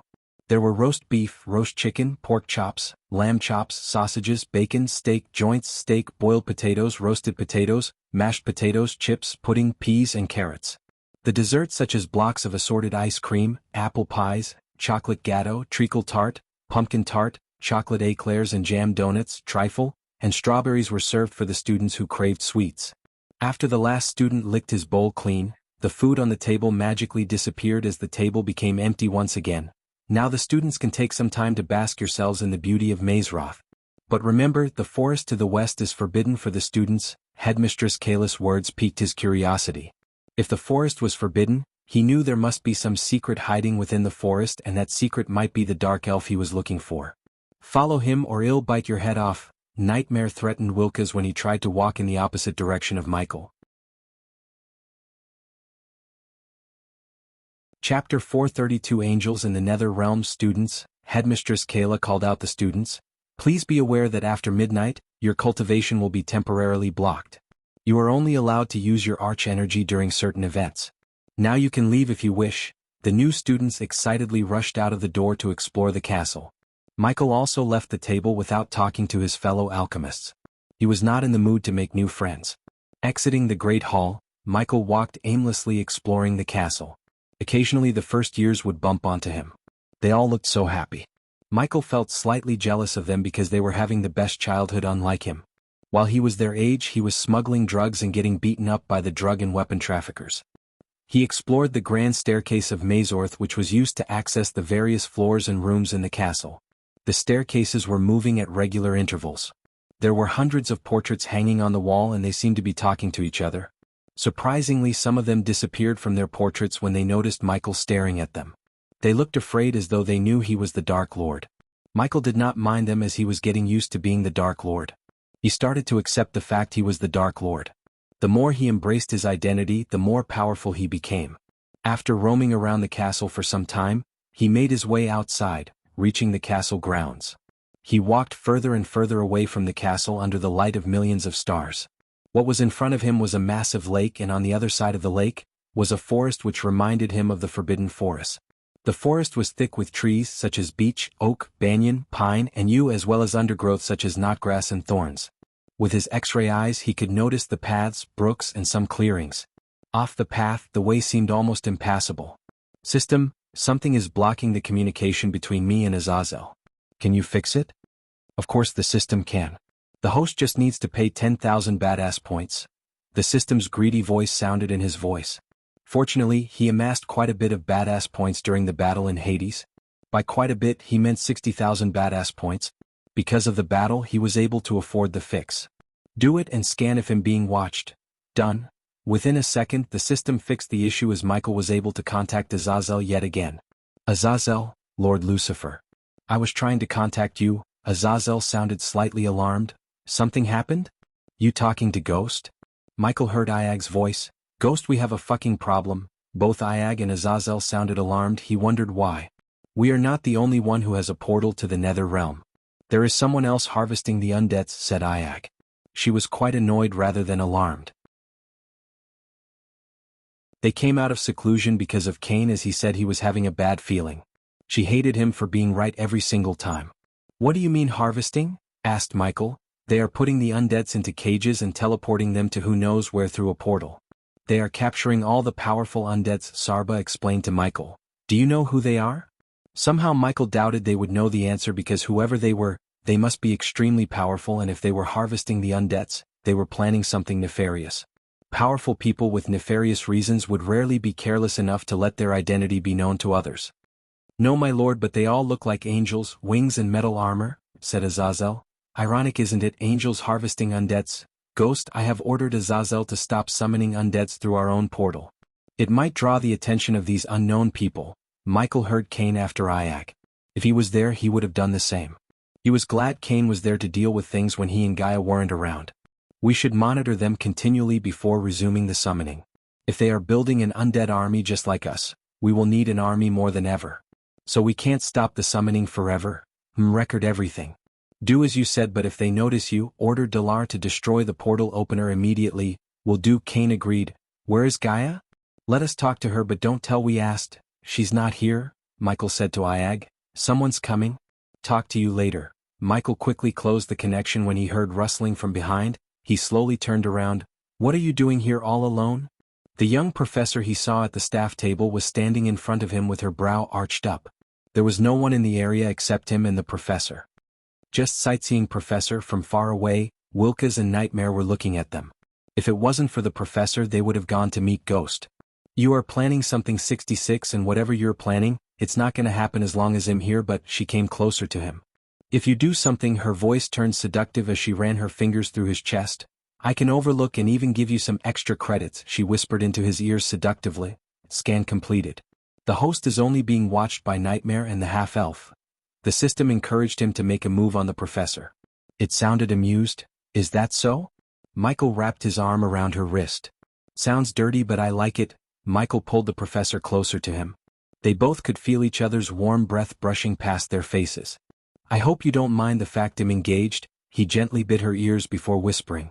Gaia, who was disguised as the professor, shivered with mixed feelings. Her anger was soaring through the roof and tears formed in her eyes without her control. Nice disguise, but you forget to remove the ring on your finger, professor, he chuckled. Her mind went blank for a second. The tears rolled out of her eyes as she felt so relieved knowing that he wasn't going to cheat on her. She planned to prank him, expecting him to chase away her thinking she was a professor. But her prank backfired chaotically when he did the opposite of her expectation. You fucking bastard, she began to pound his chest. You gave me a heart attack. Don't do that again, I will kill you. She became madder, looking at Michael, who was laughing. It was because she looked extremely cute when she was mad and he couldn't resist the urge to laugh. Wilkes was confused as he was staring at them with wide eyes. He never expected the human to be so lovey-dovey with a professor. Nightmare, on the other hand, was completely stunned.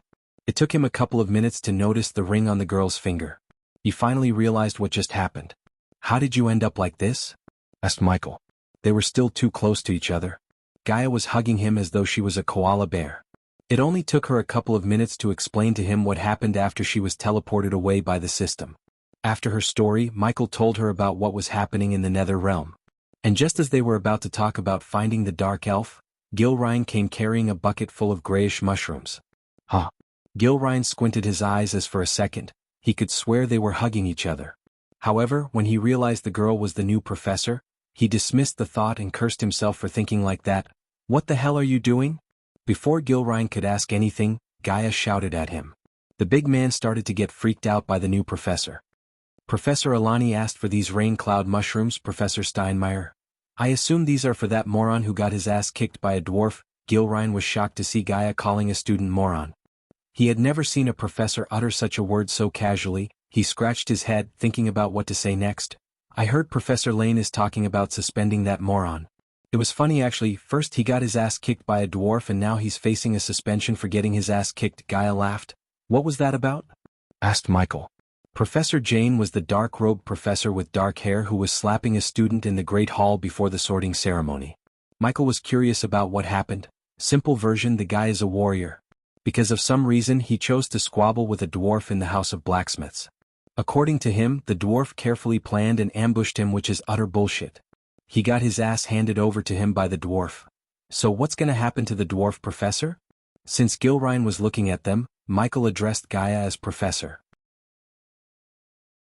Nothing, Gilrine said. He is a warrior, and in House Warriors, getting beaten up by the other house students is considered a shame as the warriors feel they are superior to the others. The student is lucky the head prefect did not expel him. Now Michael understood what was going on here. However, he had one doubt. Professor Steinmeier, I thought you are the head of House Warriors. I am, Gaia said. Professor Serene Jane is head of Alchemists and I heard he's been eyeing the combat teacher role for some time. Isn't it true, Gilrine? She turned her gaze towards Gilrine, who felt uncomfortable talking about the politics amongst the staff in front of a student. Seeing how he reacted, Gaia rolled her eyes. I heard this from a student and it seems everyone knows it. No point in hiding, you big dumbo. She stepped towards Gilrine. As the head of House Warriors, I have the right to know everything related to my house and you're gonna tell me everything. Gaia put her hand on Gilrine's shoulder and smiled. That smile freaked him out more. Or I'm gonna shove those mushrooms so far up your ass and you will taste them in your mouth. She left the area after threatening Gilrine. God, what just hit Mazeroth? Gilrine mumbled under his breath, looking at her figure disappearing into the darkness. Chapter 433, Mysterious Employer of 66-inch. Hey Gilrine, I want to ask you something. Michael came to Gilrine's side. The big man was still staring at the door that Gaia walked through. Hello, he had to pat Gilrine on the shoulder to get his attention. Oh sorry, did you say something? Yeah, I want to ask if someone from another house could share the room with me. Gilrine was taken aback by surprise. No no no no, God no. You just came to Mazorth and you already found a mate. The big man was frantically shaking his head. It's not a girl, he's just a friend, Michael quickly said before Gilrine could get another idea. Why can't he stay in his room? Asked Gilrine as Michael waved at Nightmare to bring Wilkes closer. Hearing the footsteps, Gilrine turned around and saw Wilkes walking towards them. The moment he saw the half-elf, Gilrine discovered why Ghost was asking such a question. Oh, Michael noticed the sadness emerge in Gilrine's eyes for a moment when he saw Wilkes.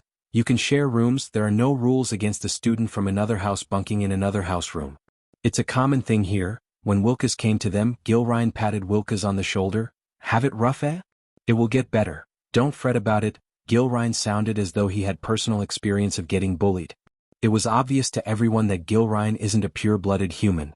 Michael guessed he might be half giant and half human. Compared to the humans, the elves were next-level racists. Hence, Wilkes was affected by the racism much more than Gilrine. Yeah, he's having it rough. So he will stay with us. Michael placed his hand on Wilkes' shoulder with a smile. Wilkes felt like he was being stared at by a predator as he swallowed a mouthful of saliva. Wilkes wasn't a soft-hearted one. The life on the streets forged him to be cold, cunning, and headstrong. However, something about the human before him sent a chill through his spine.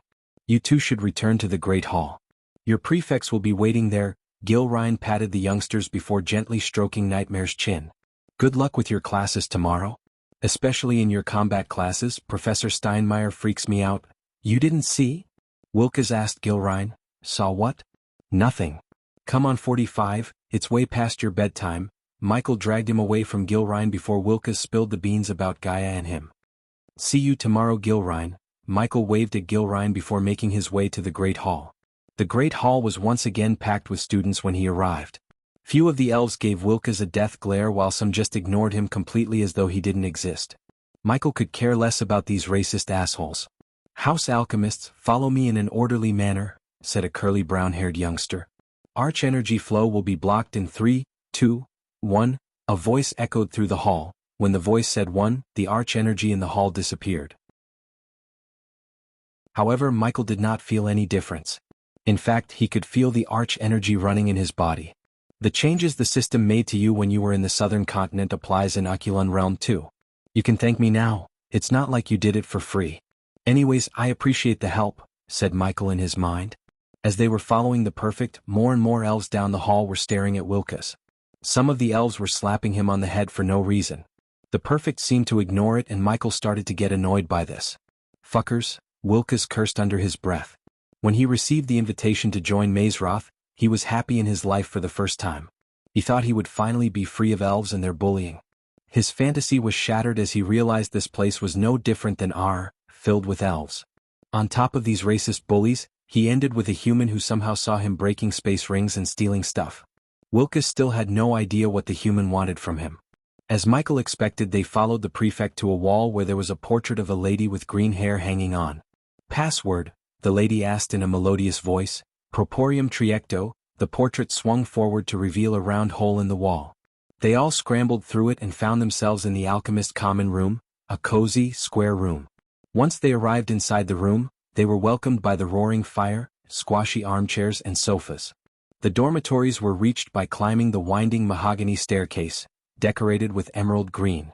Posters of a few old people and a 12-feet-tall massive painting of a green-haired lady with 2 saplings in her hand were covered with thick golden blankets. She was one of the 4 founders of Mazroth and the patron of House Alchemist, Ingrid Stenham. Gold chandeliers cast a warm glow all around, making the room cozier and shinier. The room was full of squashy armchairs, tables, and a bulletin board where school notices, ads, lost posters, etc. could be posted. The common room was decorated in several shades of emerald green, which was associated with the house. The common room was comfortable, but not more comfortable than the warrior house basement.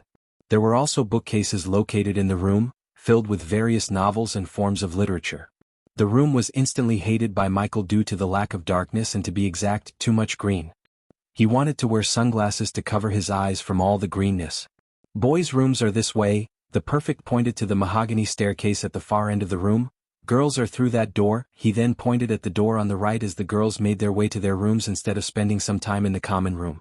Michael and Wilkes reached the dormitory by climbing the stairs. In front of them was a narrow corridor, and on either side of the corridors were doors that had no number of any sort.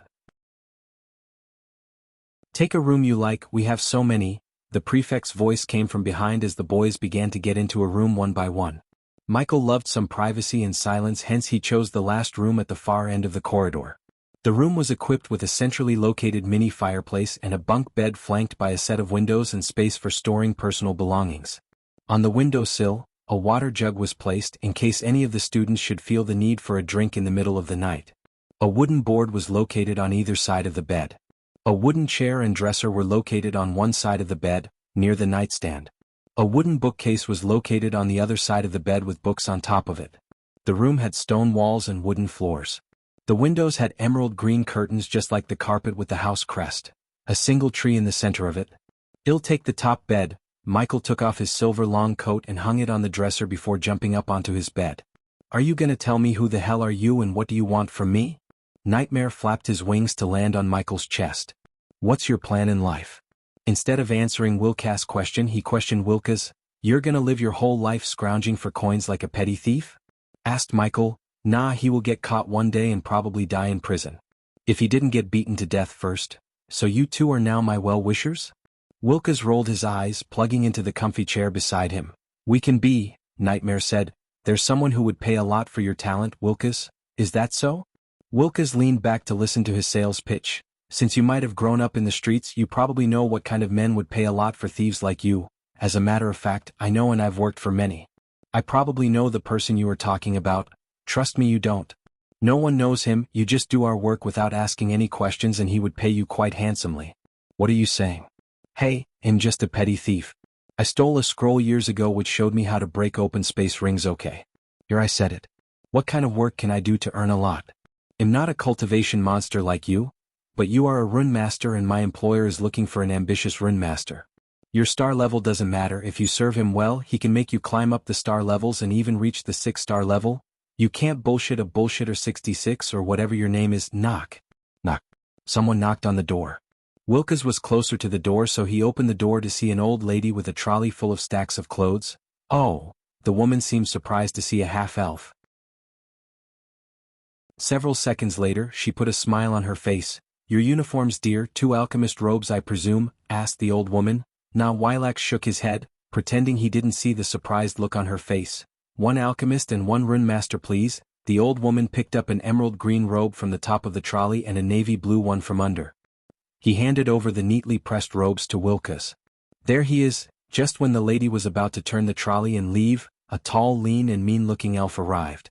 He was not alone, he had a group of 5 elves behind him. All of them were wearing gray robes with golden borders. Sensing the trouble, the old woman rushed away from the room as fast as her old legs could move. "Oh no you don't." The elves grabbed the door before Wilax could shut it close. Nightmare craned his neck to see 5 elves walking into their room like they owned the room. One of the elves leading the group pushed Wilkes onto the chair behind. "So the filthy rat is hiding in the sewers?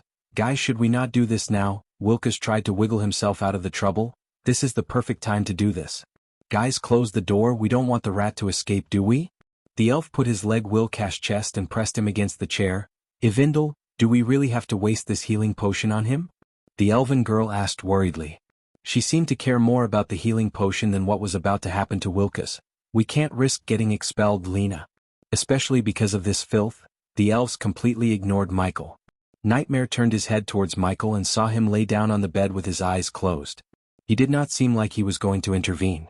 "We really shouldn't do this," said Wilkes, "or we like to do plap." The elf slapped Wilkes with enough force to produce an ear-piercing sound. The hand mark was imprinted on Wilkes' pale face. His face reddened. "Goo-plap." Wilkes' words were abruptly interrupted by another slap. This time, blood started to seep through his nostrils due to the force. "Ghost, do something," Nightmare whispered, yet Ghost remained still. Chapter 434, The Prophecy Breaker. "Let him soften up a bit more," Michael nonchalantly said to Nightmare and continued to lay down on the bed with his eyes closed. Meanwhile, the elves began to get rougher and rougher. Wilkes growled in pain. Before coming to Mazeroth, Wilkes lived in the slum area of Kingdom Lantis. The elves hated coming to that part of the area. Wilkes learned to hide and he seldom got the attention of the elves after he grew up. However, in Mazeroth he had a target on his back. He had no place to run away anymore. He thought Mazeroth would be different, but now he realized that Mazeroth could be worse than Lantis. Nightmare wanted to save Wilkes, but after what happened last time when he tried to save Sabrina, Nightmare obeyed Michael's order not to get into trouble by helping people prematurely. As Nightmare was looking at Michael and Wilkes, the elves began to stomp Wilkes on the chest. "Hey, don't kill him," the elven girl shouted, seeing Wilkes puking out blood. "We have a healing potion." The beating had crossed the point of bullying. They were killing Wilkes. "Take the deal 45 or this will be the rest of your life." Getting beaten up, finally Michael opened his mouth again. The elves stopped the beating for a second to turn their gazes towards Michael. Michael jumped down from the bunk bed / he rolled up his sleeves to his elbows, slowly walking towards the group of elves. The elven woman was taken aback by him as she stared at him for a few moments without even blinking. He was on par with the elven princes of Arar in terms of good-looking, and unlike the elven princess, his body was rough and muscular. She was undressing him in her mind as she couldn't help it. The white shirt he wore stretched to the point it looked as though it was going to tear apart. "Deal? Look at this human asshole," the leader of this elven gang snickered at Michael. "What do you want?" the elf asked grimly. He was not threatened by Michael's physique. "To give you a choice," said Michael, cracking his neck. "You see, this half-elf works for me now. So the employer-employee contract says any damage to the employee by racist assholes will result in the assholes getting their bones broken up." The elf's face turned in overwhelming anger. The elves believed they were the superior race and every other race was beneath them. Thus, Michael's words kindled the anger flame inside them. The other elves showed the same reaction as the leader elf. Even the elven girl frowned as she wanted to rip his tongue out for insulting them. "You just made the worst mistake in your pathetic life, Mago. You and your friends can leave now, or one of you can carry your racist butts in a bucket." Wilkes was growling on the ground. If he wasn't overwhelmed by pain, he would have been surprised by Michael because he was picking up a fight with 5 elves without the ability to cast spells. "Now I'm going to count to 3, maggot." The elf stepped forward. 2. The moment the word 2 came out of his mouth, Michael headbutted the elf, breaking his nose. In a snap of time, he slammed the elf's head onto the wall nearby and elbowed his head rapidly. The elves were stunned as everything happened so fast. The elf fell with blood spraying out of his nose. The elf did not move at all. Nightmare wondered if the elf was dead or alive. While the elves were stunned, Michael grabbed a thick book from the book rack on his right and used the spine of the book to break another nose. This time the other elves reacted as they threw their fists at Michael. Michael hit the elf's nose with the book yet again before slapping the fist of the girl so hard her wrist turned another side. "Ah!" The girl screamed in agony. The girl was so delicate and Michael was so strong. Hence, his single slap on her wrist broke her wrist. The elf who got hit by the book stumbled back due to the force of his nose breaking. The leader elf was lying on the ground beside Wilkes. The girl was screaming in agony and another elf was knocked out. Only 2 elves remained, but fear started to cloud the hearts of the remaining 2. Michael was too fast. They couldn't cope with his speed. Michael did not stop with breaking the girl's wrist. He threw the book, which now had blood on the cover, at one elf. The elf stumbled back as he walked towards them, stepping over the elf who got his nose broken by the book. The elf puked blood as Wilkes did when Michael stepped over his chest. "Arg!" The girl was still screaming, holding her broken wrist. But her scream was abruptly stopped by a knee to her face. The force immediately knocked her out cold. Seeing the girl gets knocked out by the human caused the last 2 elves to boil in anger. They mustered their courage to dash at him. Michael evaded their fists with ease. Plop. He slapped one elf on the face, making him stumble back and fall down. The other elf was unlucky as he grabbed his hand and punched the elbow, snapping the bone in half. The elf screamed, but Michael did not give a shit about his agony. He grabbed the elf by his neck and rapidly punched him in the face until the elf's rosy face got painted red with his blood. When Michael turned to look at the elf who did not get knocked out cold by him, his eyes flickered in crimson red. In pain and fear, the elf did not notice his eyes flickering. Michael bent down and picked up the healing potion from the ground near the elven girl. "Get out of my room." His gaze sent a chill running through the elf's spine. He quickly got himself back to his feet and dragged his friends outside the room as fast as he could. Michael then threw the healing potion as it was nothing to Wilkes. "What have you done?" After chugging the healing potion and getting back on his feet, Wilkes asked Michael. He was back on his bunk bed. "Bullied the bullies? That fucking idiots, why can't they leave me alone?" Wilkes cursed the elves before crashing down on the chair. This is our first day here and we are already in a big trouble. Now we aren't. If anyone is in trouble, it's them, said Nightmare. Wilkes looked surprised as Nightmare began to explain what Gilrine and Gaia said about the dwarf beating up a guy from the warrior house. Although what he heard from Nightmare surprised him, the story did make sense to Wilkes. The elves are like snakes, man. Once they target you, they won't rest until you are under 6 feet. Humph, Nightmare snickered. Neither Wilkes nor the elves had any idea about what he was capable of. As far as Nightmare was concerned, they were lucky that Michael was able to control himself. In case the third persona took control, they would have been lying on the ground in their own pool of blood. I don't think the warriors would let go scot-free after someone beat up their house students. I hope we don't get expelled, Wilkes sighed. I don't give a shit about this school and you shouldn't either.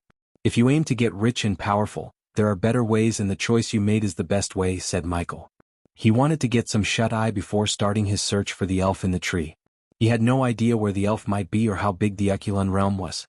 He was having second thoughts about using drones to scour the realm for the elf, as the drones might get detected by some arrays if Mazroth have any, and it was highly likely that they have numerous defense mechanisms. Somewhere else in the Aculon realm, Aladir, the elf Michael and Gaia were searching for, was looking at the dark sky above him. The sky was ominous and dark like never before. There was not a single star or speck of glow in the dark sky. It was pitch black, void of any light. The ominous sky put a smile on his face. One could not see a smile though, because his face was merged with a tree and barks covered most of his body. He is here, Aladir said. He closed his eyes, mumbling something under his breath. Several glowing runes appeared on the tree. The banyan tree withered immediately, but soon the tree turned into its previous self. However, the leaves fell off the tree and began to form a cyclone. A couple of seconds later, the cyclone took a shape of a humanoid shape. Find him. Where there is blood, he will be there. The humanoid figure made of leaves flew away with the wind, leaving Aladir alone. The Great War has finally begun. The Sky Hall went so far to prevent the Dark Lord from appearing in this world. 3,000 years ago, the Order of Death was wiped off by the Sky Hall and the Guardians. They failed the Dark Lord, and their failure resulted in Sky Hall prisoning the soul of the Dark Lord in a void universe. Only a few in this world knew the origins of the Dark Lord and what the Sky Hall did to him. The reason they left him alive was only Aladir knew how to open the portal back to Earth, and if the Sky Hall managed to cast the Dark Lord back to his cage, he wouldn't come back to this universe for the rest of his life. Suddenly Aladir looked up to see a bright glow appear in the sky. Alas, the prophecy breaker appeared.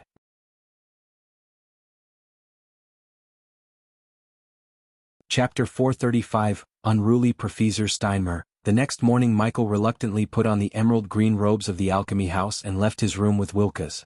Nightmare was called to another classroom where they trained the familiars. Since Nightmare was curious about the other dragons and the magical beasts, Michael let the dragon go. The robes were similar to the robes worn by the Hogwarts students with a few adjustments. There were clear signs to guide them toward their first class. Through the labyrinth of corridors, they reached a red oak door that had the sign Combat Hall hanging above. The combat class took place on the first floor, Class 86. In the classroom, an iron chandelier hung from the ceiling, as well as a huge dragon skeleton. On one end of the classroom stood a projector that was activated by magic. Several desks and tables could be found in the classroom, as well as some sets of large windows. Calling it a classroom was an understatement. It was a large hall big as some throne halls. The classroom was gloomy as curtains had been drawn over the windows, and was lit by candlelight. Portraits of various fighting forms and battlefields adorned the walls. Some portraits were showing people who appeared to be in pain, sporting grisly injuries or strangely contorted body parts. Inside the classroom, nobody spoke as they settled down, looking around at the shadowy, gruesome pictures. All the houses were required to take combat classes. Hence, the hall was filled with students wearing various color uniforms. When Michael and Wilkes entered the classroom, the students sitting in the front row stared at them, and immediately a look of scorn appeared on their faces. Wilkes got the worst of it because many just ignored Michael, but almost half of the students were staring at Wilkes with disgust, especially the elves. In the classroom, elves occupied the first 3 rows in the front. The humans sat behind them, and dwarves and orcs occupied the tables before the last row. No one sat on the last row except for a few beastmen. Because the last row attracted less crowd, the row was pretty empty. Michael did not attend any schools, but still he liked to sit on the last bench because, in his mind, that's where the legends would sit. A few human girls made space for Michael to sit beside them when he was walking to them. However, Michael ignored them and went to the last bench. Wuxia slid into the space to get to the place near the window. Michael placed the stack of books in his hand on the table. "Look, the elves you beat up last night," Wuxia nudged Michael's elbow. Michael looked at the front row where the elves were staring at him. When his gaze fell on them, they quickly looked away as though they were never staring at him with killing intent. Wuxia began rummaging through the books one by one. Every single book was a couple of inches thick and heavy. "You know how to read?" asked Michael. "I'm not illiterate thanks to Mentor Orc." "Mentor Orc? That's what we call him in the slums." No one knew his real name or why he spent his time teaching the orphans in the slums. Wuxia was grateful to the orc and Michael could see that in his eyes. They looked at the orcs who occupied the middle benches. Unlike the rest of the students, the orcs were sitting in silence reading their books. They did not seem violent at all despite their scary looks. The dwarves were the rowdy kids as they already started to tear the pages from the books and build ships, ducks and all kinds of things and threw at the human girls. "You're gonna learn combat by reading books?" snickered Michael seeing Wuxia reading the thick black book. "Why else do we have this book?" Michael just shook his head before leaning back on the wall and stretching his legs out. He used his hands as pillows to cushion his head. The longer they spent without a teacher, the louder the classroom became. The elven girls were staring at the door eagerly waiting for their combat teacher. Creak. Almost half an hour past their class time, the door creaked open. Wuxia craned his neck to see the professor who was intimate with 6060 last night entering the classroom with a honey bun and a large mug. Gaia approached the teacher's table located at the front of the classroom before a large blackboard. She placed the mug on the table. "Get your asses up." Gaia slammed the table as the students were shaken by her. They immediately stood. To attract less attention, Michael too stood up. However, he was laughing inside so much. He couldn't wait to see Gaia's atrocities as the combat teacher. "Didn't anyone tell you to stand up and greet the teacher when they enter the classroom?" asked Gaia looking at the classroom. "Wait, you are the combat teacher?" The dwarves murmured. "You have a problem with that, you short fuck." The elves almost coughed up blood when they heard her yell at the dwarves. The dwarves were stunned beyond words. None of them expected to get yelled at like this. Many doubted she could be their teacher because she was too young and too unruly. "I am Professor Steinmeier. I came here to teach you noobs how not to get yourself killed. Now move your asses, we are going out." And just as Gaia took a step towards the door, an elven girl raised her hand. Gaia looked over her shoulder to see her silver-haired girl from the front row raising her hand. "What? Aren't we gonna start with Chapter 1? Chapter 1? Frowned Gaia. She made herself to the front row and snatched the book from another elven boy. "Give me that." The students realized their professor was reading the combat book for the first time in her life by looking at the surprised look on her face. "What is this shit?" "You're gonna learn combat by reading books." "That's what he said," Wuxia mumbled. "Basics of combat, how to defend yourself, magic defense, sword theory, dual wielding, archery." Gaia rummaged through the book before throwing it away. Only morons would expect to learn the art of combat by reading books. Unless your pathetic plan is to kill your opponent by boring him to death, you have to move your asses and try to grasp what I teach you. Leave your fucking books and follow me." She turned again to walk towards the door when another elven girl raised her hand.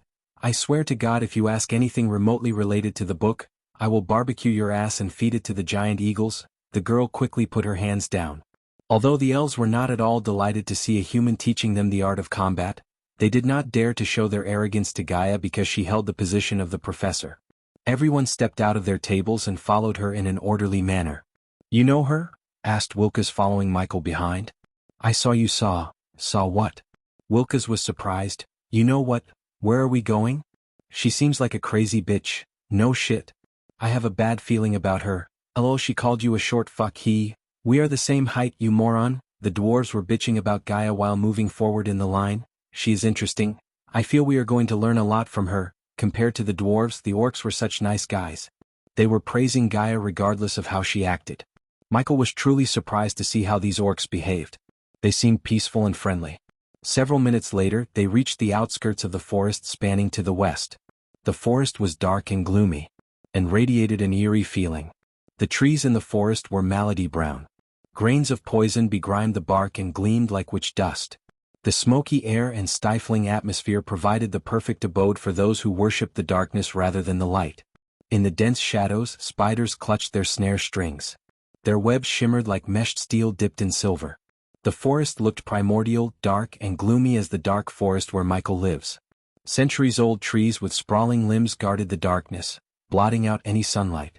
Bewailing sounds ghosted through the trees. Whether it was from prey or a predator, only the forest could tell. It was truly a place to make everyone's veins freeze over. "Form a circle," Gaia said, amplifying her voice with arch energy.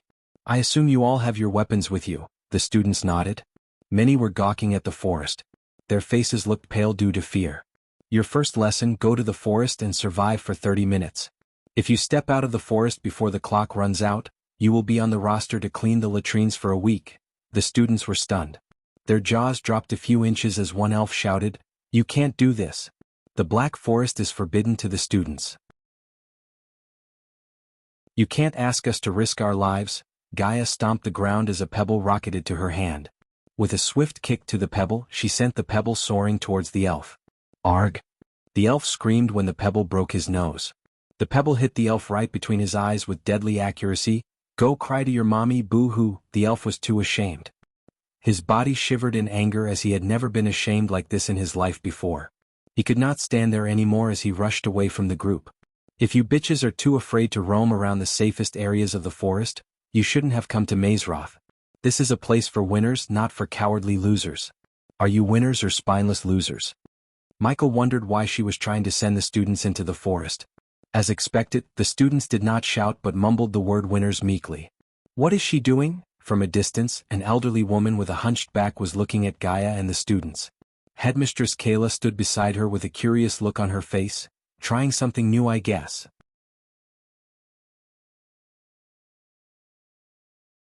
Chapter 436. A mountain troll. The further they walked into the forest, the lesser they saw what was in front of them.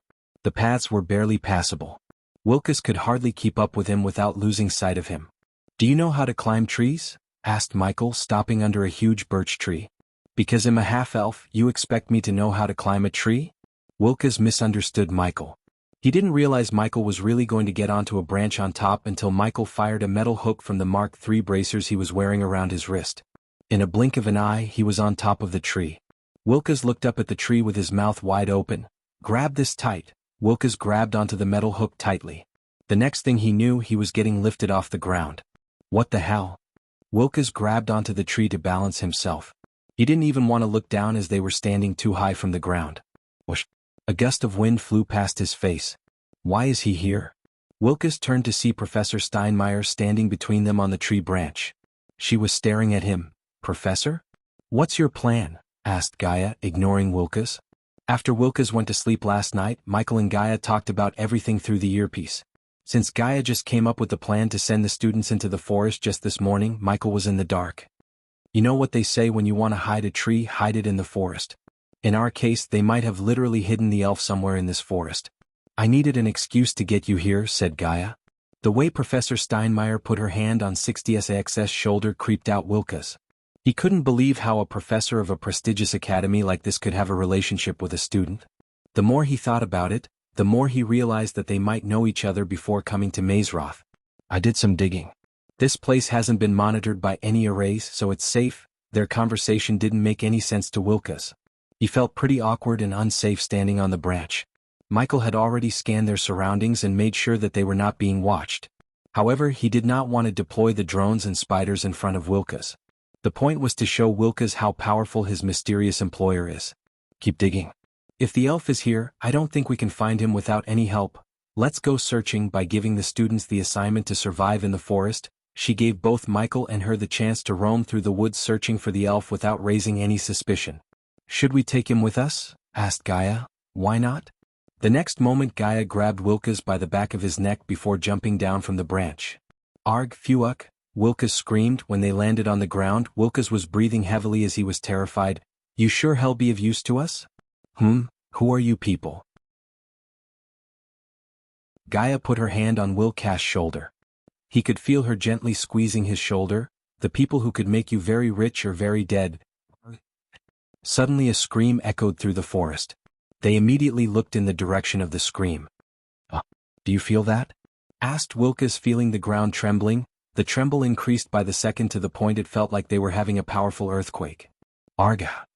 The screams of the students reverberated in the forest louder and louder. "Something's coming this way." Wilkes looked terrified as expected. Gaia took off from the ground like a bullet through the canopy. It didn't even take a minute before she came back with a pale face. "We have to go," she sounded alarmed. "What did you see?" asked Michael. "We don't have time, there is a fucking mountain troll coming this way." "What the fuck is a mountain troll?" Wilkes shrieked. "Come on, run." Gaia pushed Michael and Wilkes to run. She could fly away unlike Wilkes and Michael. To hide his ability to use arch energy, Michael had to avoid flying or using any spells. Hence his only way to escape was to run.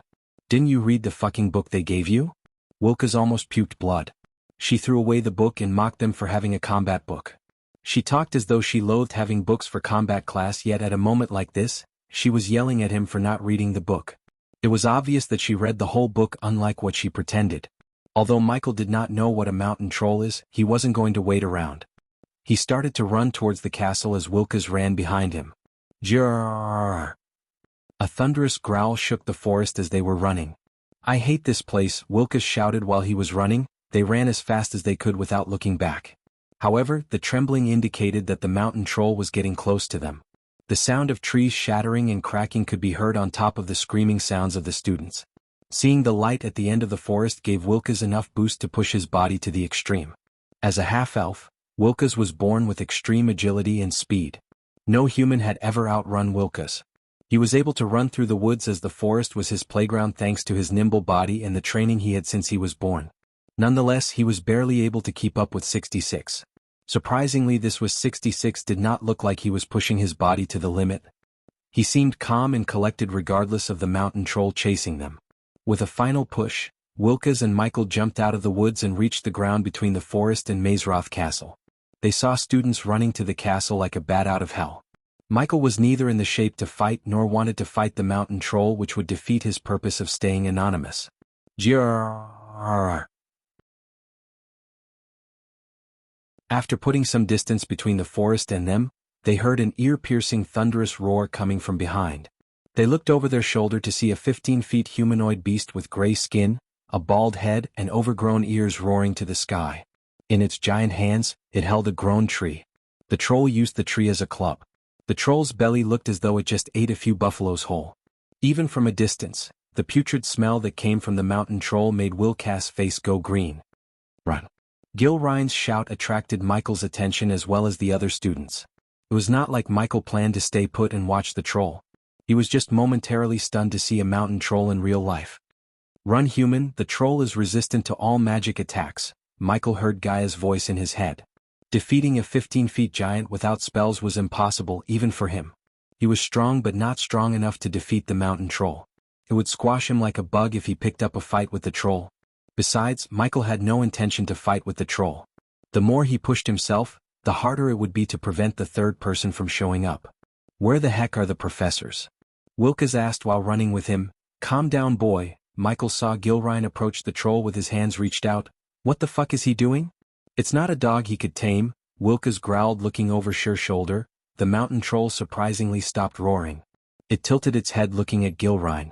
The troll stood still as Gilrein slowly approached the troll, daring not to make any sudden moves. Jrrrrrr. Yet, when he was just a few meters away from the troll's eyes flickered in red as it raised the tree in its hand high in the sky to squash Gilrein with it. Boom. The very next moment, a rainbow-color beam shot out from the sky and landed between Gilrein and the mountain troll. The force of the beam pushed the mountain troll a couple of steps back. The bright light radiated from the beam made the troll close its eyes for a second. Michael knew it was a teleportation beam and he wondered who would step out of the beam. Wilkes, on the other hand, expected a bunch of people or the guards or the professors to step out of the beam to kill the troll. However, who was there when the light beam disappeared was a girl in ocean blue robes. She was taller than average girls and wore clothes that screamed wealth. Her raven black hair fluttered in the wind. Michael could not see her face, but by the look of her arms, he could tell she was a trained warrior. Standing in front of the mountain troll, the girl never moved a muscle. She remained as calm as the sea. "Leave," the girl ordered Gilrein. Her authoritative voice shook Gilrein as his legs automatically started to move backward. Michael failed to see any magical fluctuations around her, which meant just like the students, she was too unable to use arch energy. Jrrrrrr. The mountain troll changed its target from Gilrein to the girl in front of it.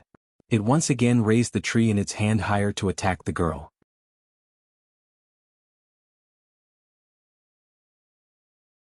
Chapter 437, The Holy Maiden, Jianghu. The mountain troll roared before smashing the club on the ground to squash her. However, the girl threw the blade aiming at the troll's chest.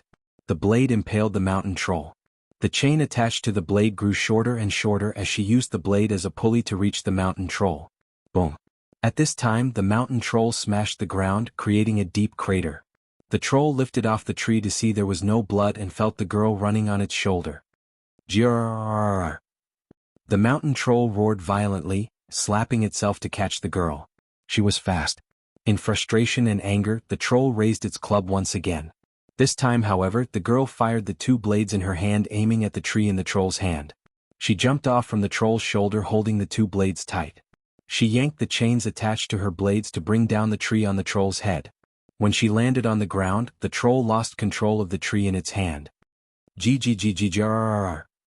Bam. With a final yank, the girl brought the tree hard on the troll's head. Wuxia realized the tree was heavier than it looked when it split open the troll's head like an egg. The girl did not even turn back to see the troll's body as it hit the ground with a loud booming sound. The blades reached her hand. She put the blades into the sheaths hanging on her back. Michael had been fascinated by the girl. She was so badass. The battle with the troll ended before it even began. Only a battle-hardened warrior would be able to pull off what the girl just did. Moreover, she did not use any arch energy or spells, it was her raw strength. After Noah, this girl seemed to be a tougher opponent. He had a feeling that if they battled, he might lose the battle. Mythic. Gilrine cried out loud, running towards the fallen troll. The girl did not remain there but left the area. Several professors were running towards the mountain troll while the prefects came rushing out to escort the students to their dorms. "Who is that?" asked Wuxia in shock. Michael stared at the girl disappearing into the castle. "I have a feeling we will meet soon," he said to himself before turning back to leave for their rooms. Gilrine in the distance knelt beside the mountain troll with tears gushing out of his eyes. His sobbing sound was loud enough for everyone to hear. Back in the castle, a hunched old woman walking with the support of staff was walking from one end to another in a spacious room. It was a large and beautiful circular room full of weird little noises. Several gold instruments stood on spindle-legged tables, whirring and emitting little puffs of smoke. The walls were covered with portraits of old men and women, all of whom were snoozing gently in their frames. There was also a throne made of ice. The old woman's pace came to a halt when she saw the door creak open. "Holy Maiden," the old woman's back already looked like it was bowing down due to her hunched back. Still, when she saw the girl, she bowed further down. "Bai Ning." The girl nodded before making her way to the throne. The air around the throne was chilly enough to freeze someone's bones. Still, the girl sat comfortably on the throne without showing any signs of pain. She seemed extremely comfortable and dominant. "I told you can address me as Rowena in private." The girl who stunned Michael was none other than Noah's elder sister. He had no idea that she was his big sister. The position of Holy Maiden was only given to a cultivator with extremely rare yang energy in their body. The position was held by no one for the last 3,000 years until Rowena. Her successor, the previous Holy Maiden, was said to have reached the celestial stage and parted the world to the realm of angels. That was an incredibly dangerous Holy Maiden. Bai Ning stomped the ground with her staff. In her voice, one could notice the anger but also care. "I'm alive and the troll isn't," Rowena said with an expressionless face. "Kayla should put a leash on her professors." The woman hunched her way towards the table, flicked her wrist to take out the teapot set, and began to brew tea for the Holy Maiden. The tea she brewed was radiating smoke. However, the tea was not hot, it was freezing to the bone. If anyone else drank it instead of her, the weak would die in a matter of seconds while the strong might live only when they warmed their body to an extreme temperature. "Have you located the primordial flames?" asked Rowena, taking sips of her bone-chilling tea. "The spell has narrowed the search area but we still need some time. What about the demon?" Bai Ning waved her hands as a large bowl full of glistening blue liquid appeared on the table. The old woman poured a red liquid into the bowl and stared at the red liquid fuse with the blue liquid. "Somehow the demon has been escaping my location spells. Then the devil is not alone." "The sooner we find it the better," said Rowena. "The world is not ready to accept the existence of higher realms. If they knew they had a demon walking among them, it would cause a massive panic wave. Demons, imposters, wars, famine, hunger, the great clans are supposed to fix these. They are becoming incompetent by the day." Bai Ning was a straightforward person. She had never held back her thoughts. Hence, she called the great clans incompetent in front of Rowena, whose brother is in one of the great clans, the Guardian Guild. "And the other task," the air in the room became chillier. Bai Ning stopped looking at the bowl and turned her gaze towards Rowena. The guardians should handle it, holy maiden. The Sky Hall shouldn't meddle with Dash. Bai Ning was interrupted by the sudden coldness she felt in her body. Rowena crushed the teacup in her hand before standing up from her throne. Someone targeted my family. I made it clear you find them and bring them to me. The old woman stepped backward in fear, although she had higher cultivation. Bai Ning was afraid of the holy maiden. They couldn't measure Rowena's power using just cultivation stages. She was a being in the making to become a goddess, and Bai Ning did not want the wrath of a goddess to fall upon her. Rowena's eyes flicked in blue like a pair of sapphires. My family is more important than Sky Hall. You have 3 days to find the assassins. Bai Ning could barely breathe. She just nodded her head in fear and waited for Rowena to leave the room. The elders need to know this. After Rowena left the room, Bai Ning mumbled under her breath. Meanwhile, Gaia and Gilrine were standing in a cozy room. The room had a large fireplace, windows overlooking the training grounds and the battle arena, and a sparse stone-floored bedroom behind a concealed door. Headmistress Kayla was staring at both of them. Her eyes were like daggers cutting through Gaia and Gilrine. A mountain troll? What were you thinking, Gilrine? Gilrine was shivering. He was swallowing a mouthful of saliva in nervousness. And you, Professor Steinmeier, Kayla turned her focus onto Gaia. You should have been more careful. How the hell would I know this crazy brat was raising a bloody mountain troll in the Black Forest? Mythic, Gilrine mumbled under his breath.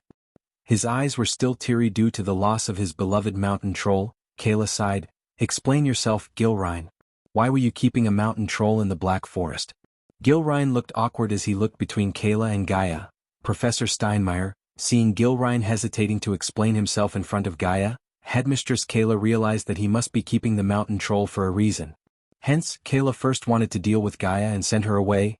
I am not going to tell you how to conduct your classes, but please be more vigilant. Lives could have been lost today. You'll be more careful, Professor Kayla. Gaia nodded as she did not want to argue with Kayla when she was a frickin' imposter.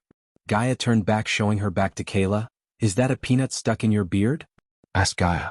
Before Gilrine could put his hands into his beard, Gaia helped him. Jeesh, Gilrine awkwardly tried to smile after she helped remove the peanut. Little did he know that Gaia was not removing any peanuts but putting a spider into his bushy beard. It was indeed risky, but she took the risk to know why Gilrine was keeping a mountain troll in the Black Forest. Since a lousy-mouthed man like Gilrine was keeping it a secret, she knew whatever the reason he was keeping a mountain troll, it must be something very important. Oh, Professor Steinmeier, Gaia felt a chill running through her spine. Her heart almost jumped out of her chest cavity when she heard Kayla calling just after she placed a spider into Gilrine's beard to spy on them. Yes, Professor Kayla, she turned back again, controlling any signs of nervousness from showing up on her face. You are on detention duty today. If anyone received detention, take them to the Black Forest and make them harvest Blackfoot mushrooms. Just do me a favor, don't let the students go past the Red Oaks. Human, get yourself a detention. After leaving Headmistress Kayla's room, she contacted Michael through the earpiece. In the girls' dormitory of Warrior House, Victoria was practicing her sword skills by slashing and dashing a dummy while Edith was laying on the bed complaining, "You know, we could have died. Most of us who are taking the combat class aren't warriors. We want to learn about defending ourselves, not how to get yourself killed." Edith was pretty shaken up by the mountain troll. They were one of the few students who saw the mountain troll too close and barely escaped. We have to complain about Professor Steinmeier to someone. You're just overreacting, Victoria calmly said. She was right. You can't learn combat by reading books. If we can't survive a mountain troll, we don't deserve to be here. Think about it, the next time when you're being chased by a mountain troll, you would not be as scared as now. Knock. Knock. Knock. Their conversation was interrupted by someone who was knocking on the door outside. Who is there? Asked Edith with an irritated voice. Trouble, Victoria muttered.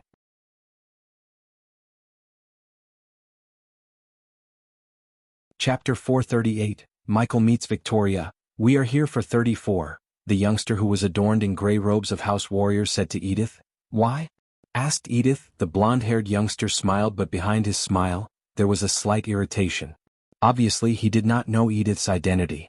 If he had known she was the little sister of Layla Alden, he would have talked to her in a different tone. Brother 29 asked for her. Victoria put her wooden sword into the sheath hanging on the side of her waist. Who is 29 and why is he asking for her? Edith was annoyed by the group.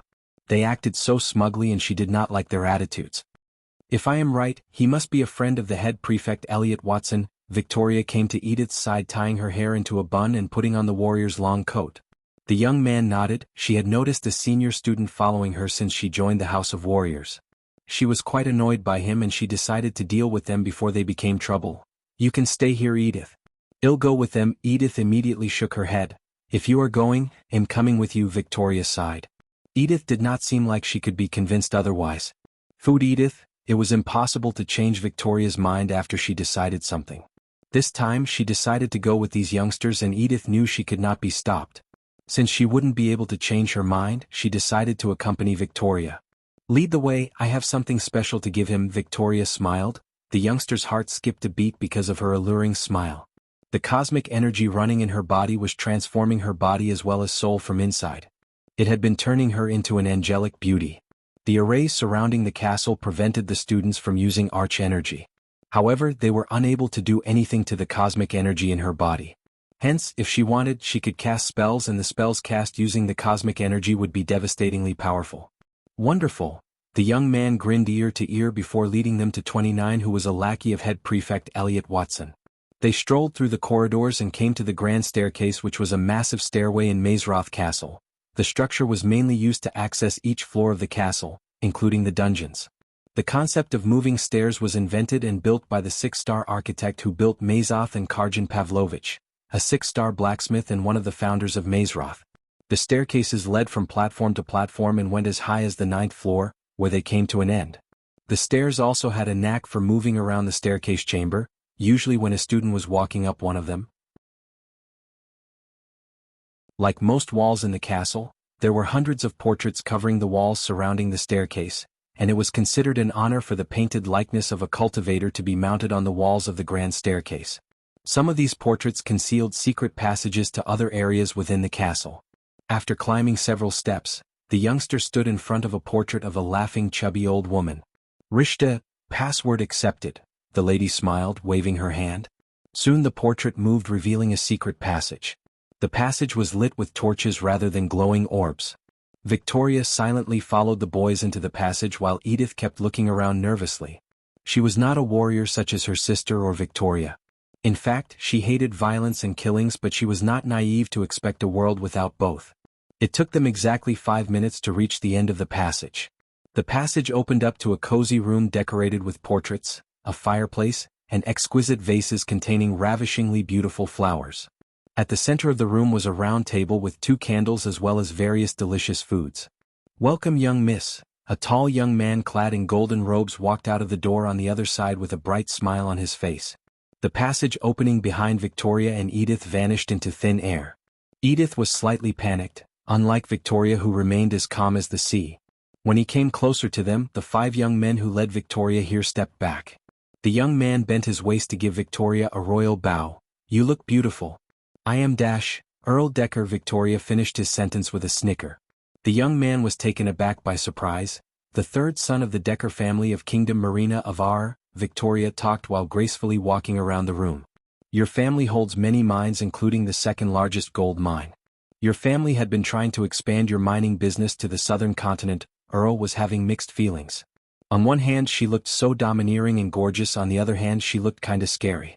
He had no idea how the heck she figured out his identity, as he had never revealed it to anyone except Elliot. 4 years your family has been trying to leverage the Senates using your identity as a student of Mazeroth. "Fools," Humph, Victoria snickered. "The Senates don't give a damn about Mazeroth. Hence, your family chose to go with the next big thing, marriage." Earl frowned, hearing the scorn in her tone. She just called her family fools in front of his lackeys. "But your fiancé disappeared the day before your marriage. Everyone believes she eloped with her mysterious lover, but you know the truth, don't you, Decker?" "I don't know, Don't bother." Yet again Victoria interrupted his sentence. She finished strolling around the hall and came before him. "You were pretty high that night, and when she told you no, you forced yourself on her and strangled her to death." Decker's mind went blank. No one knew what happened that night, yet somehow she knew exactly what happened. He started to have a bad feeling in his guts. "Men like you are trash, and I don't like being stalked by trash like you." Plop. Victoria slapped Decker, shocking everyone in the room. His face immediately turned red. Edith could see Victoria's palm prints on his face. For a moment the room fell silent. Then Decker lost his gentleman composure as he gritted his teeth. Bitch, plop. She slapped him again. This time, her slap contained a sliver of cosmic energy. He was thrown into the table with the food he prepared to impress Victoria. The 5 young men behind them were in a stupor. They did not know what to do. Arg. Decker's world was spinning. His mind was in shambles due to the slap. He tried to pick himself up but he was unable to do so. Victoria unsheathed the wooden practice sword. However, her target was not Decker but the 5 youngsters behind her. When she turned back with the sword in her hand, the 5 of them felt a chill. Miss, pimps, humph, Victoria snickered, closing the gap between them. The 5 young men could not raise their hands to hit her. They had no idea about Decker's history like Victoria. They thought they were helping him confess his newborn love to Victoria. Simply they were not as bad as Decker. Pat, pat, pat. However, Victoria gave no damn about their intention. She started to swing her sword, beating the crap out of the 5 youngsters. Hey, Edith tried to stop Victoria from beating them up. The youngster who led them here received more beatings than the rest of them. He had lost several teeth and was on the verge of losing consciousness. Watch out. Suddenly Edith noticed Decker rushing towards Victoria with a knife in his hand. Without even turning back, Victoria swung her sword back. Plop. The wooden sword hit Decker with enough force to make him stumble backward. The wooden sword almost cracked due to the force. Trash, did you think him as weak as your fiancé? Victoria put her feet on Decker's neck. She pressed his neck with her feet, squeezing the life out of him slowly. Stop. Edith cried out loud. She came running to Victoria and shook her shoulders. You're gonna kill him. We will report this to Professor Steinmeier. She will deal with them. If you killed him, we will be expelled. Edith pleaded with Victoria to knock some sense into her. I don't give a damn about this place. I am here for the. Before finishing her sentence, Victoria stomped Decker's face, knocking him out cold. Primordial flame, Edith heard Victoria. At this point, Victoria didn't know she just gave a reason for the Dark Lord to turn the Decker family against Wuxia. The next day night, Gaia was waiting on the grass field near the Black Forest border with Gilrine by her side. I am gonna give him another detention for making me wait. Gilrine scratched the back of his neck hearing her threaten the student. There they are. Gaia couldn't help smiling seeing Michael. Her smile however immediately froze when she saw 2 girls behind him. Who the heck are you 2? And what are you 2 doing here? Gaia asked the 2 girls. One girl seemed warm and friendly while the red-haired girl looked cold and proud. The 2 girls were none other than Victoria and Edith. Victoria's mask prevented Michael from recognizing her and she did not recognize him because of his beard and changed demeanor. Moreover, Victoria barely looked at him. For her he was not even worth a look. We are here for the detention, Professor. For a moment, Gaia looked at them blankly. She was planning to venture into the forest with Michael to find the secret that Gilrine's mountain troll was guarding. Who gave you detention, girls? Asked Gilrine. Professor Lane, said Edith. Oh, Gilrine did not seem very surprised. Why? Asked Gaia in an annoyed tone of voice. He caught us outside our dorm after the curtain, Edith told Gaia. After coming back from Decker's little secret room, Professor Lane, the head of House Alchemists, caught the 2 girls and gave them detention for being late. Edith was grateful that he only gave them detention and did not expel them. However, Decker wasn't so lucky. He was packing his bags as they were speaking. Gilrine, can't I give them something else to do instead of bringing them with us? I don't think so, Professor Steinmeier. Professor, we won't give you any trouble, Edith said politely. We can protect ourselves, Professor, Victoria calmly said. We could use a warrior, Professor, in case we encountered a wild beast. In the corner of her eyes she could see Michael nod. Damn it, okay, but you 2 must follow my orders no matter what without a question. Got it? Yes, Professor. Edith bobbed her head up and down while Victoria gave Gaia a small nod. Let's go. Finally, in the middle of the night, the 5 of them ventured into the Black Forest with each having a plan of their own.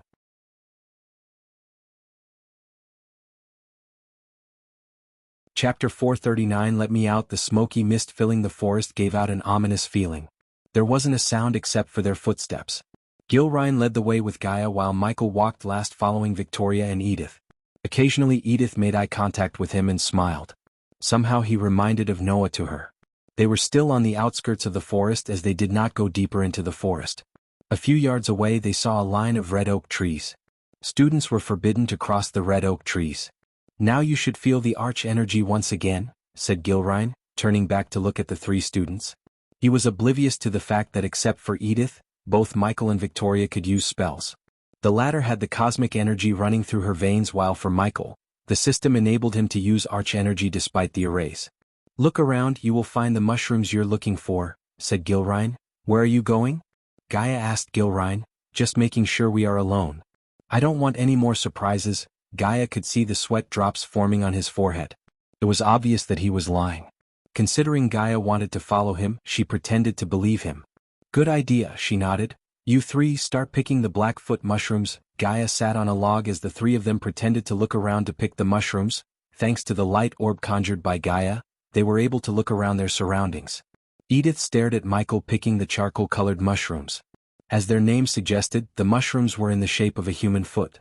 Michael picked a bunch of mushrooms from the rotten logs in the ground surrounding the trees. Following Michael, Edith also located the mushrooms and collected the mushrooms. Victoria was just pretending to pick mushrooms. Gaia saw that but did not give any shit. "You go look somewhere else." Edith saw Professor Steinmeier shouting an order at 66. "Yes, Professor," he nodded before walking away from their spot, leaving the girls. Victoria and Edith sighed in relaxation as they now only had to deal with Professor Steinmeier. If she left the area, they would be able to look for the primordial flames. Just as they hoped, a few minutes later, Professor Steinmeier left the area after telling them to stay put.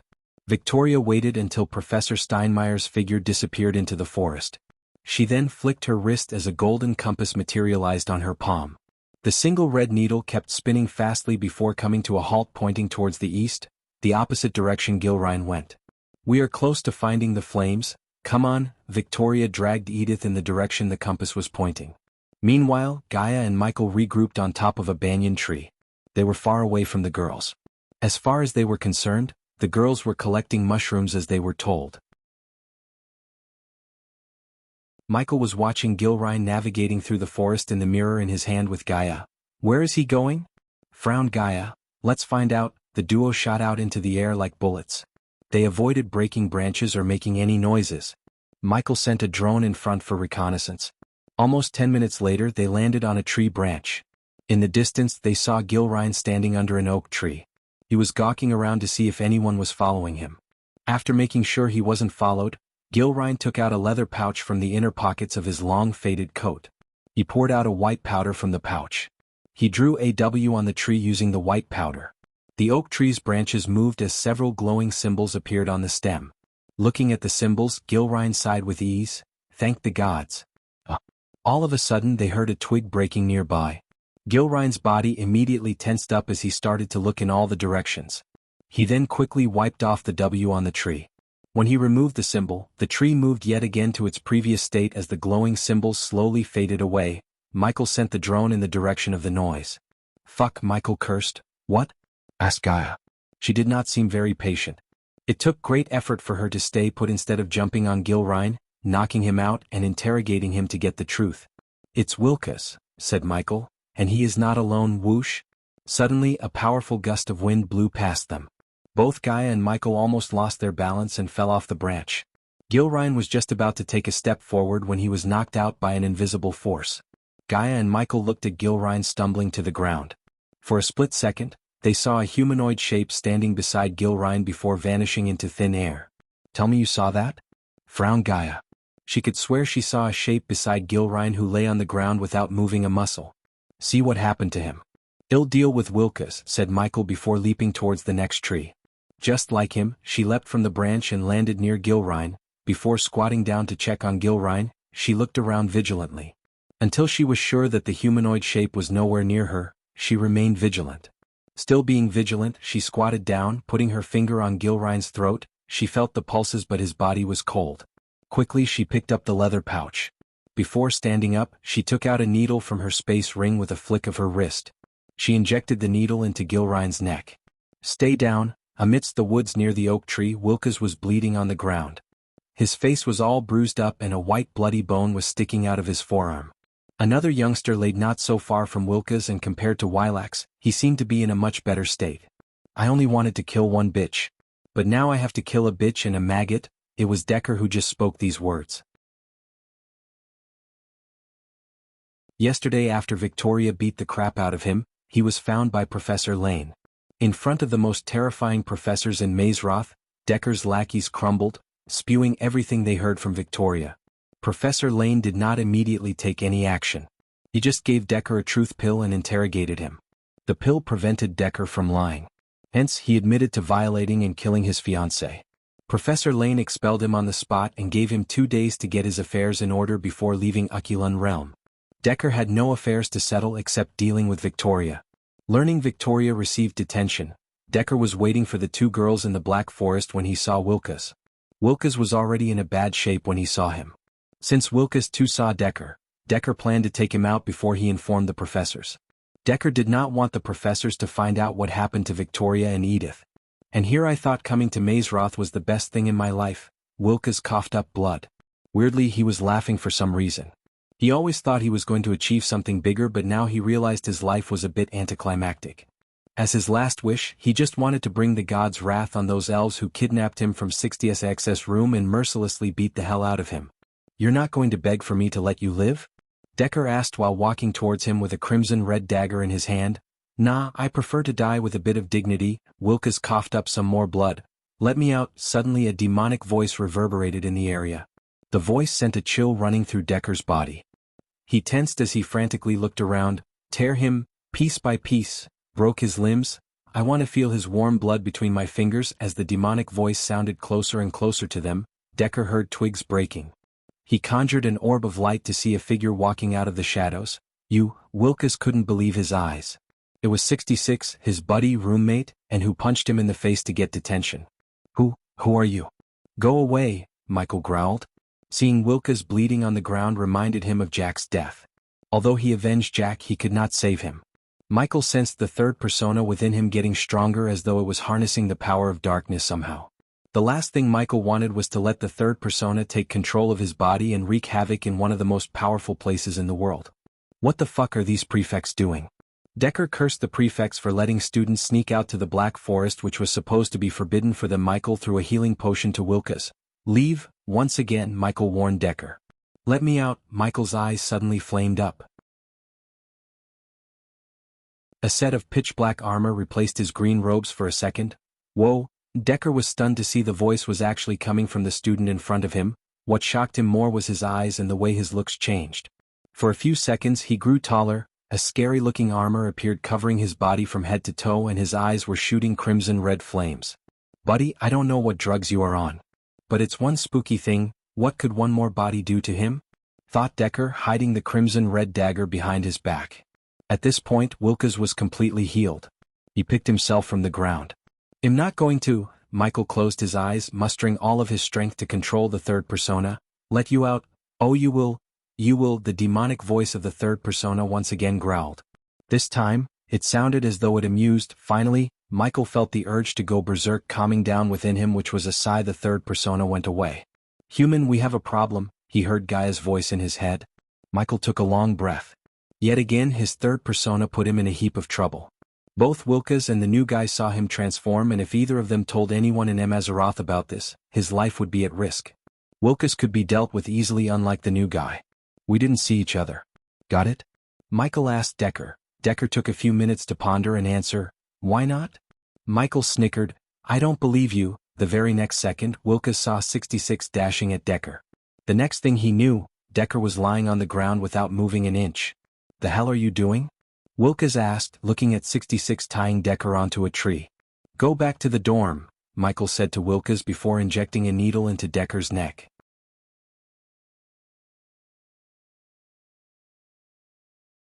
Chapter 441: The Origin of Dark Lord.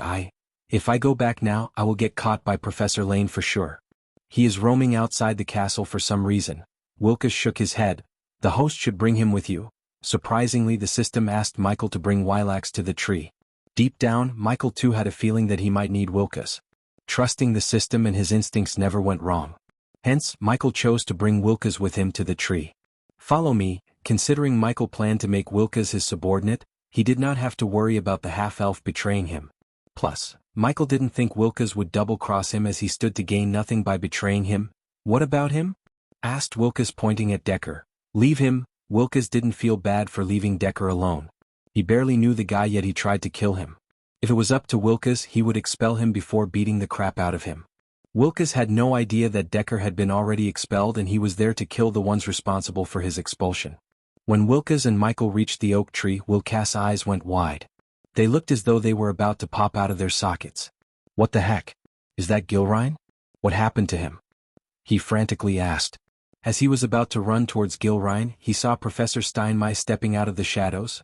Professor Steinmeier, Wilkes' body went rigid in shock. What the fuck is he doing here? Asked Gaia, staring at Wilkes with murderous intent in her eyes. He'll tell you later.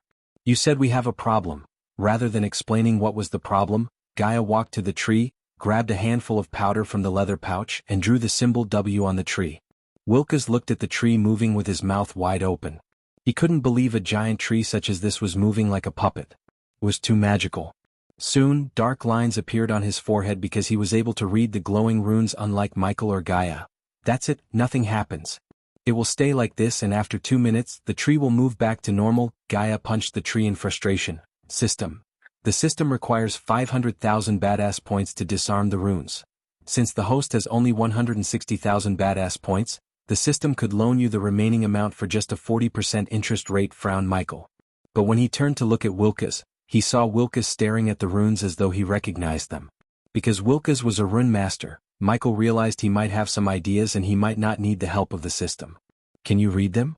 I already did. Gaia finally stopped punching the tree and turned her gaze towards Wilkes. What does it say? Tell us. Gaia dashed at Wilkes. She grabbed him by his collar and lifted him off the ground. Professor, say it. Wilkes swallowed a mouthful of saliva. He had no idea why the professor was behaving like this. He even began to doubt if she was a professor at all. Put him down. Michael placed his hand on her shoulder, trying to calm her down. For him, it was just finding a solution for his third persona problem. But for her, it was about finding her mother. He knew how much her mother meant to her. Wilkes breathed heavily when his feet touched the ground. What does it mean? Asked Michael. Wilkes took a deep breath. They are ancient runes. They roughly translate into, the blood of evil shed by innocent opens the gate of darkness. What the fuck is that?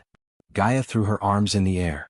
It seemed like a riddle, and Gaia hated the riddles so much, especially when her mother's life might depend on this riddle.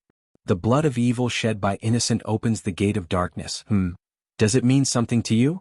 Asked Gaia after hearing Michael mumbling what Wilkes said under his breath. Stay here. In a blink of an eye, Michael disappeared, turning himself into a bolt of lightning. He came back dragging Decker with him. Gaia was confused. Shit, who is this? Wilkes. Michael looked at Wilkes. Maintaining the eye contact, he bent down to pick up the crimson-red daggers in Decker's sheaths. Kill him. Wilkes was startled by Michael's words. What do you mean kill him? You have been bullied your whole life. This world will never stop treating trash until you choose to change the world. Your whole life you've been hiding and fearing for others. Even coming to Mazorth didn't change your life like wanted, but, Wilkes clenched his fist.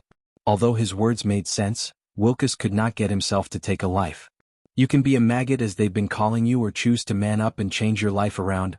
If killing him would open whatever it is, let me kill him. Gaia tried to snatch the daggers but she couldn't. Yes, let her do it. Why do you want me to kill him? I am not a killer. Michael was losing his patience. He was not in the mood to deal with Wilkes' naiveness. In this world you can only be either a prey or a predator. Man up, kill him, and let me change how this world works, Michael said, gritting his teeth. Still, Wilkes shook his head. Michael lost his cool as he grabbed Wilkes by his neck. His eyes flickered dim red as the dark armor slowly started to appear on his body, replacing the green robes. Let me make this simple for you. Kill him or I will kill you and everyone you know in the slums you grow up. Wilkes' heart skipped a beat seeing his transformation. His voice sounded creepy and demonic and his eyes were burning as though someone set them on fire. You don't understand what's at stake here, Wilkes. Gaia tried to knock some sense into Wilkes. If he doesn't do this, the whole world will suffer. Let him see his people suffer first. Give Azazel the order. Michael turned his fiery gaze towards Gaia. Stop. Finally Wilkes shouted. He was an orphan but he could not let the innocent people in the slums suffer. His hands shivered as he grabbed the daggers in Michael's hands. Don't hurt them, Wilkes stuttered. He was too afraid to curse at 66. The fear had clutched his heart thanks to the fear toxin Wilkes inhaled. Kill him. Gaia saw the runes losing their glow. She quickly moved towards the tree and drew the symbol once again. On the other hand, Wilkes clutched the dagger tightly. His body was shivering uncontrollably. Wilkes breathed heavily. He wanted to shout for help but no words came out of his mouth. He saw no way to escape from this situation. His mind could not think of a plan. Do it. Michael growled in his demonic voice. Slowly Wuxia raised the dagger above his head. He clenched the dagger with his 2 hands. Kill him. This time when he heard the shout, Wuxia brought down the dagger, penetrating Decker's chest. The blood sprayed out of the wound. The beating heart of Decker pumped out the blood forcefully. In a couple of seconds, Wuxia's pale face was painted red with Decker's blood and the ground beneath them was completely soaked in thick blood. Michael turned his head and saw the blue runes slowly turning red. The blood on the ground began to gather into a puddle. From the blood puddle appeared several extensions made of blood. Soon these extensions moved towards the tree like snakes. The ground beneath them trembled as they started to hear something heavy crack open. The center point of the oak tree slowly split open, revealing a spinning vortex. Whoosh! The vortex sucked in Decker's body. After his body disappeared into the vortex, Wuxia felt the pull. Gaia did not wait for the vortex to pull her in but dashed into it. Michael grabbed Wuxia by his collar and threw him into the vortex before he himself dashed into the portal. Michael had no time to wonder what was on the other side of the portal. The third persona had already taken control of half of his body and it took everything in him to keep it from completely manifesting. After the trio entered the portal, the tree returned to its normal state. And just before the last rune faded away, the humanoid shape made of leaves appeared in front of the tree. A split second after, the blood on the ground completely vanished along with the humanoid figure. Somewhere else in the Ukulun realm, Michael, Gaia, and Wuxia were free falling. Ah! Wuxia screamed out loud when he opened his eyes and realized that he was falling from the sky. Suddenly he felt a hand grab his shoulder and the next thing he knew, he landed on the ground safely. He let out a heavy breath. His vision slowly cleared as he didn't feel as terrified as before. He closed his eyes tight and opened them again, hoping everything that happened was just a nightmare. When he opened his eyes, he saw 66 and Professor Steinmeier walking in front of him towards a lone tree. He was not in his scary black armor as just a few moments ago. Wuxia looked around to see where he was. As far as he could see, there was nothing but floating mountains. The place he was standing on was paved and the only thing in the vicinity was the lone tree on the edge. While walking towards the lone oak tree, Gaia's body was shivering. The closer they got to the tree, the more they could make out a face in the tree. The god of darkness. Suddenly a calm voice reverberated in the area. I've been waiting for you for 3,000 years. Gaia looked closer at the tree to see the face talking. Finally, she had found the dark elf in the tree her mother asked her to find. She felt like she got a step closer to finding what really happened to her mother.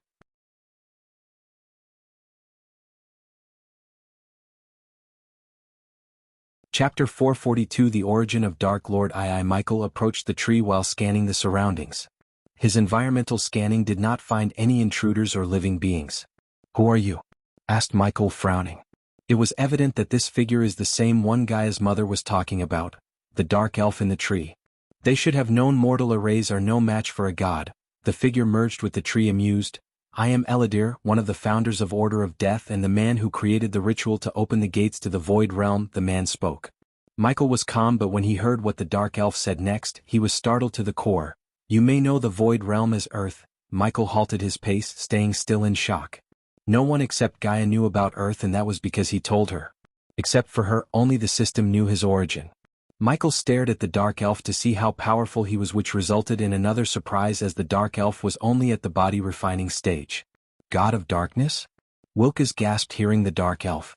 He couldn't simply believe 66 is a god as the figure stuck to the tree claimed him to be. You know about Earth. Since the dark elf clearly knew about the Earth, Michael did not try to conceal his secret. I know everything about you, Lucifer. I know you've been in war with yourself, a version of yourself more precisely. Eladir kept shocking Michael with his knowledge. Gaia remained silent, letting Michael get an answer for his problem from the dark elf. Then she would inquire the elf about her mother. Michael, on the other hand, completely ignored the existence of Wuxia. He approached the elf and stood a couple of meters before the tree. You came here looking for a fix for your problem, didn't you, Lucifer?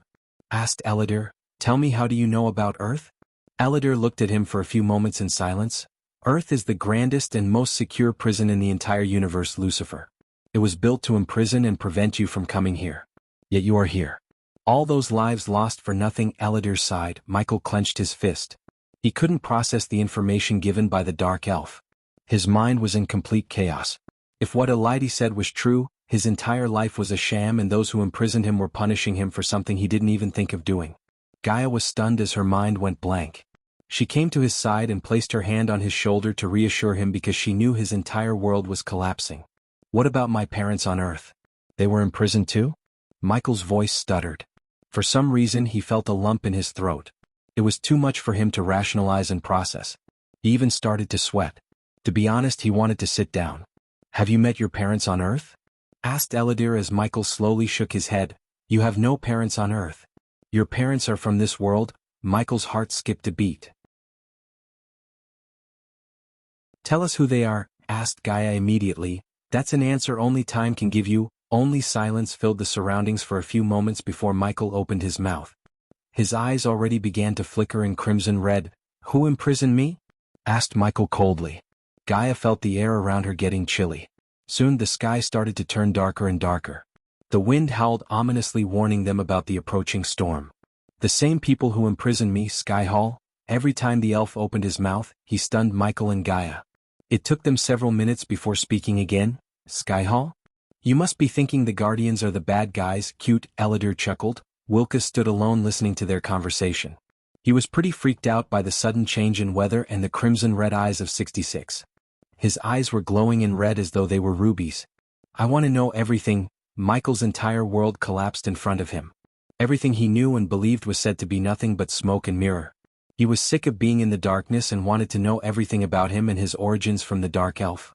The least I can do for you is give you some answers before I wither away. Eladir sighed as he began to narrate everything from the beginning, starting from 3,000 years ago. The story began 3,000 years ago with Qiu-Jin ascending to the throne of Holy Maiden. Michael didn't know that Qiu-Jin, one of the founders of Mazorth, was the Holy Maiden of Skyhall. She was a 6-star runemaster and according to Eladir, at the peak of her power, she invented an array that let her soul travel through time. Her time travel adventure turned out successful but not without a cost. The entire Skyhall was thrown into chaos when their beloved goddess returned from the future half dead. She was an immortal stage cultivator, yet something or someone almost took her life. She was never the same afterward. To let the world know about the approaching danger, she built another array with the help of her friends to let the Skyhall see the approaching calamity. The elders of Skyhall and a selected few witnessed a glimpse of the future. Eladir was one of the elders of Skyhall who watched the world fall into darkness. Xianxia called the future world the Dark Realm. There was neither sun nor moon in the Dark Realm, there was only utter chaos and darkness. People of the Dark Realm were stripped of their free will. They lived and died as mere cattle. In the world filled with darkness, only one stood atop and ruled the Dark Realm with an iron fist and dread, the Dark Lord. Xianxia was terrified of his power. She claimed even the gods left the universe fearing the Dark Lord's powers, and the only way to stop the Dark Lord was to imprison the Dark Lord before he reached the pinnacle of his power. Eladir and the other elders were aware of Earth, but they did not know how they created a void universe. There were records of it. Xianxia's words turned out to be the prophecy, and each of the selected few who witnessed the glimpse of the future created a great clan of their own to protect the world and prepare for the great war against the Dark Lord. What they witnessed pushed the Skyhall to take drastic measures. They scoured the world for the Dark Lord. They massacred anyone who slightly deviated from the path of good in the name of the greater good. After the disappearance of Qiu-Jin, the once protector of the world slowly turned into something they were supposed to fight against.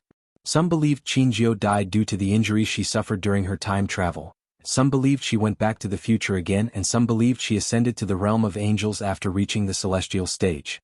No matter the reason behind her disappearance, it resulted in Skyhall building prisons, mass graves, torturing thousands of people, and wiping out entire races they deemed evil. Eladir along with some other elders couldn't stand and watch doing nothing. They defected the Skyhall, but not before Eladir finished a ritual that would open the gate to Earth.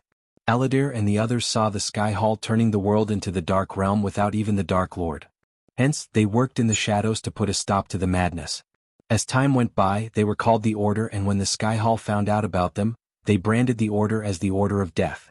Although the Order of Death was powerful, they couldn't stop Skyhall from capturing the founders of the Order, including Eladir.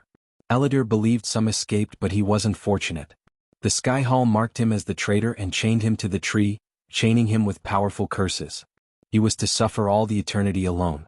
And 21 years ago I felt the portal to the Earth open and I knew they found you. How do they know for sure it's the Dark Lord they found? asked Gaia.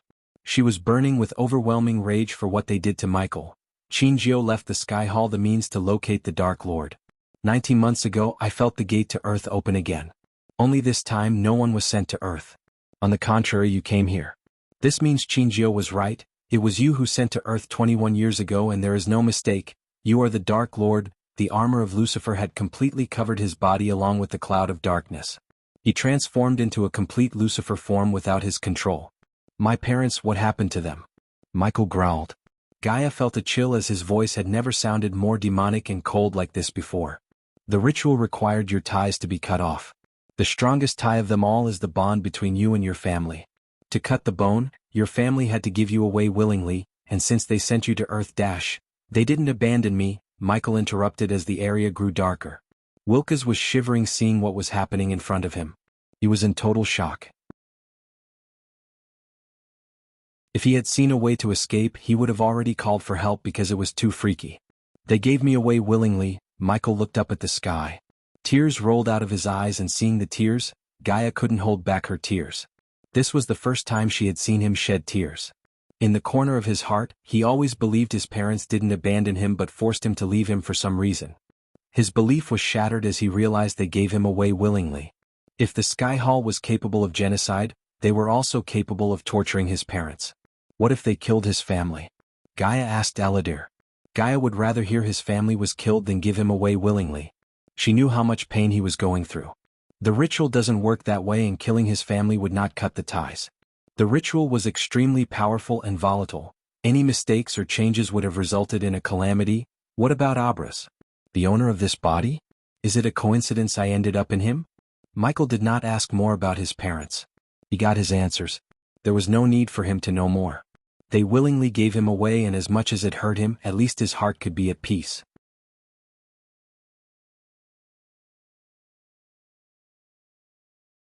Chapter 443 The Origin of Dark Lord 3.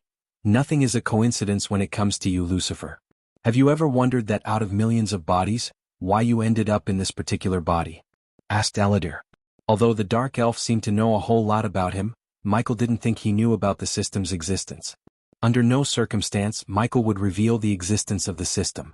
Therefore, instead of telling the system chose this body, Michael shook his head. He was oblivious to the truth behind why the system chose Abras. There was more than just a resemblance behind the system's decision to choose Abras. It's because this body belongs to you. Only souls could pass through the gates to Earth. It seems like a piece of your soul remained in your infant body. Aladir was not only a 5-star rune master but also an expert in souls. He trained his mind and eye to see through a person as nobody could. Therefore, Aladir could see the broken soul inside Michael. You're saying he and the owner of the body are the same person? Asked Gaia while Michael remained, uttering no words. It was too much for his mind to process quickly. However, the more he thought about it, everything started to make sense. You are him and he is you. The two pieces of the soul are in peace. Aladir paused to look at both Gaia and Michael for a minute. Unlike the third piece, Aladir could see the third piece of the soul is at war with the other two pieces. It was preventing the two pieces of the soul from merging together. Something was amiss, but Aladir was unable to see what. Tell me how to fix him? Gaia rushed to Aladir. She grabbed what seemed to be his shoulder. However, Gaia could only feel wood, not flesh. Soon, the green leaves of the oak tree slowly began to dry and turn brown. The tree was withering. What's happening? Gaia stepped back. My time is up. I used what was left in me to summon you here. I am sorry I couldn't help you more, Lucifer. The path you walked. Aladir stopped talking as half of the tree withered completely. System, I need him. The system has found several curses on him that are binding him to this oak tree. The system also found an interference. It's temporarily blocking the curses and letting his soul depart from his body. In other words, he is successfully dying. I can see that, Michael grumbled. There are two ways to save him. One way will cost you 500,000 badass points. It will save him along with his body. The second option has several complications. First, it requires 180,000 badass points. Second, the host will have to find a new body as the system won't be able to save his body. Third, the body needs to be found in 5 minutes tops. Lastly, the body needs to be at least 10% genetic match with his dark elven race, and the body must not have any wounds when the soul enters the body. Michael listened to the system list all the requirements. For a few moments he looked at Eladir and turned his gaze towards Wilkes, who was still in shock. I want a loan of 100,000. Shouldn't it be 340,000 points? The system asked with a surprised tone. At the moment Michael had 160,000 badass points. Hence, to get 500,000 badass points he needed 340,000 badass points, as the system suggested. Do as I say. Take 100,000 badass points and buy the Soul Eater skill? Shit. The system was stunned. If the system had a face, the face would have shown an expression of utter shock. The acute pain in his head had appeared again. However, compared to the pain in his heart, the pain in his head was futile. Ding, the host has successfully acquired level 1 Soul Eater. The skill Soul Eater can be integrated with Energy Devour for 2,000 badass points.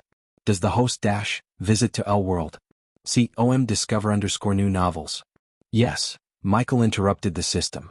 After the system integrated the new skill he bought, it showed him his status in front of his eyes.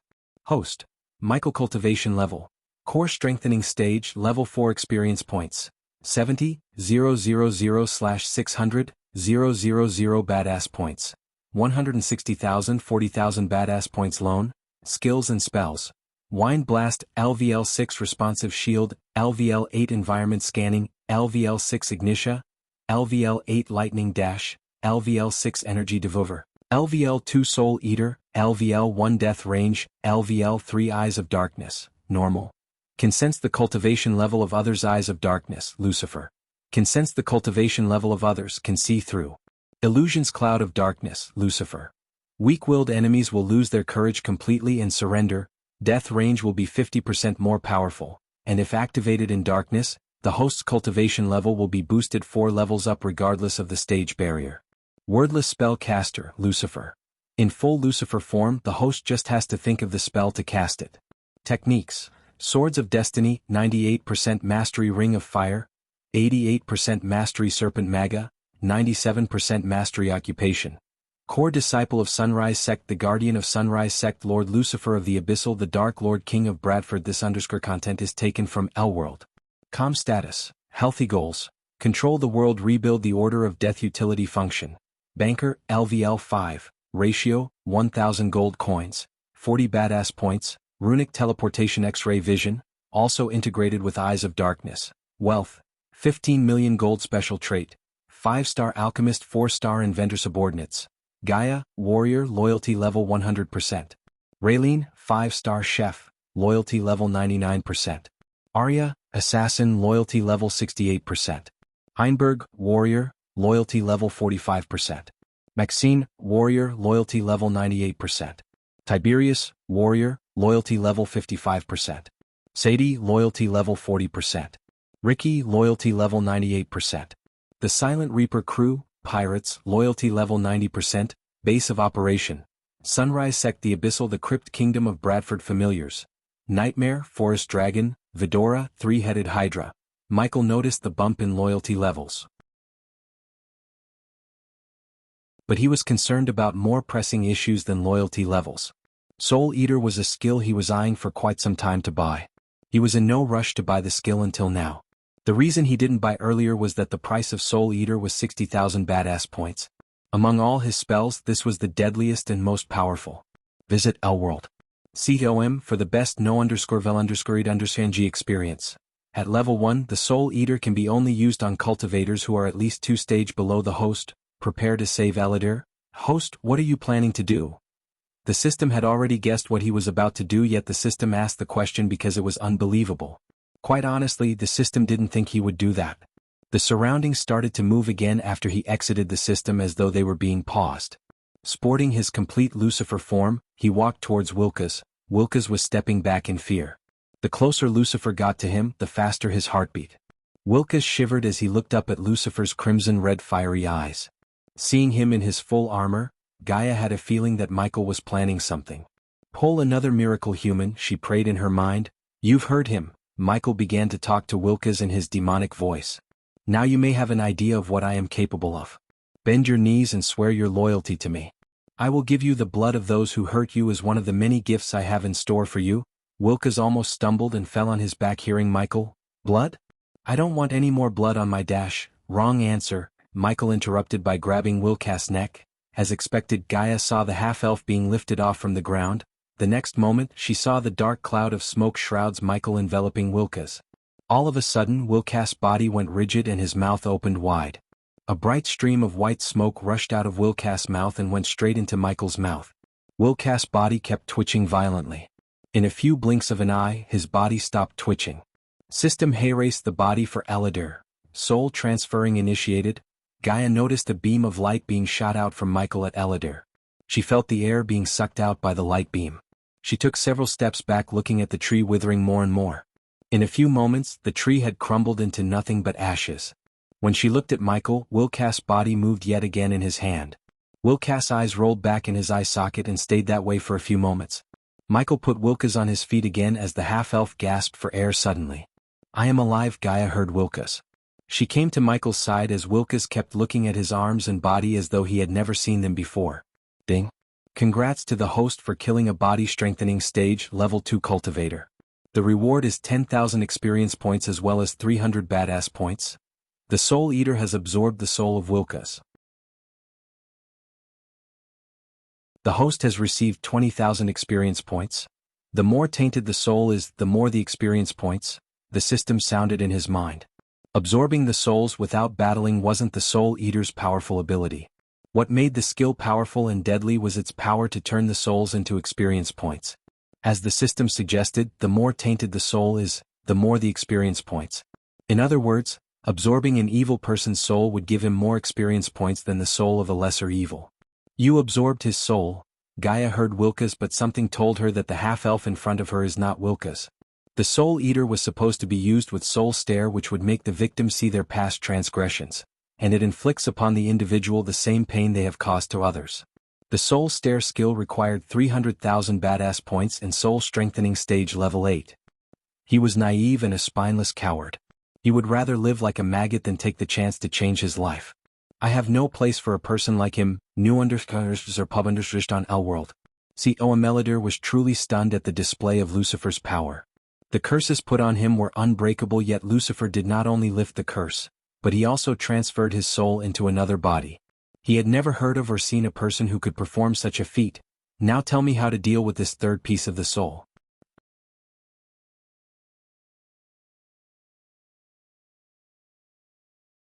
Chapter 444 The Origins of Dark Queen. It was supposed to be daytime in the pocket dimension created to imprison Eladir, but because of Michael, the night had fallen early. Eladir was still familiarizing himself with his body. The last time he moved his limbs was almost 3,000 years ago. How do I defeat this third piece of the soul? Asked Michael. His mind was still processing everything Eladir had said. Yet Michael focused on fixing the imminent problem first. The flame of vengeance was burning like wildfire inside him. He wanted to sacrifice everyone who wronged him in the past, present and future. To achieve his vengeance, he needed to be in his best shape both physically and mentally. The third persona made being sane a difficult task recently. Hence he wanted the third persona gone. You can't, Eladir shocked Michael and Gaia with his answer.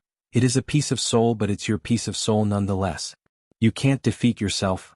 I assume you have a solution, asked Michael. Luckily Eladir nodded.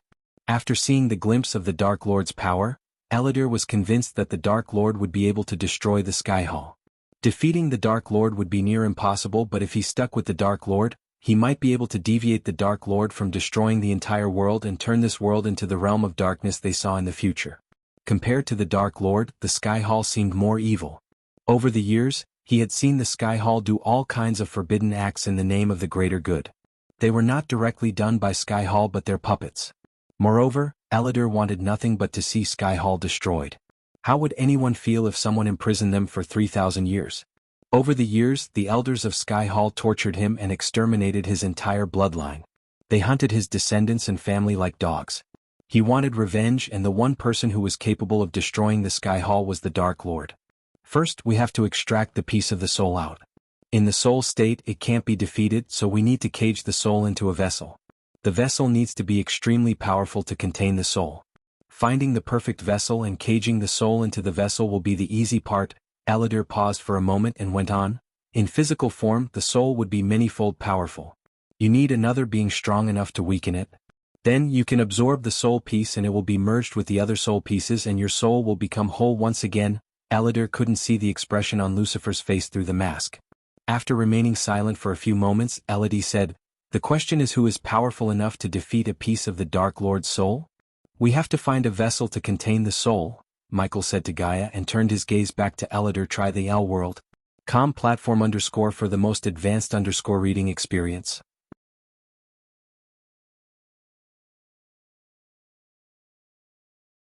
So together we came up with a rune that would pass the secrets about the order and the responsibility of the wraiths to her descendants. Gaia's face was blank as she didn't know how to react.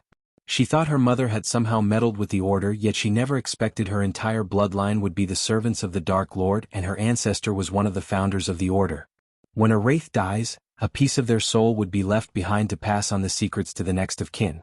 If you hadn't seen it, that means your mother is still alive, Mom. Gaia's eyes watered up, but this time, it was filled with tears of joy. She couldn't stop herself from grinning. "My mother is alive?" asked Gaia, tears rolling on her face. "That rune was one of my best works. So I am sure." Gaia leaped at Elidor and hugged him tightly. He had given her the best news in many, many years. She did not even dare to think he might be lying or wrong.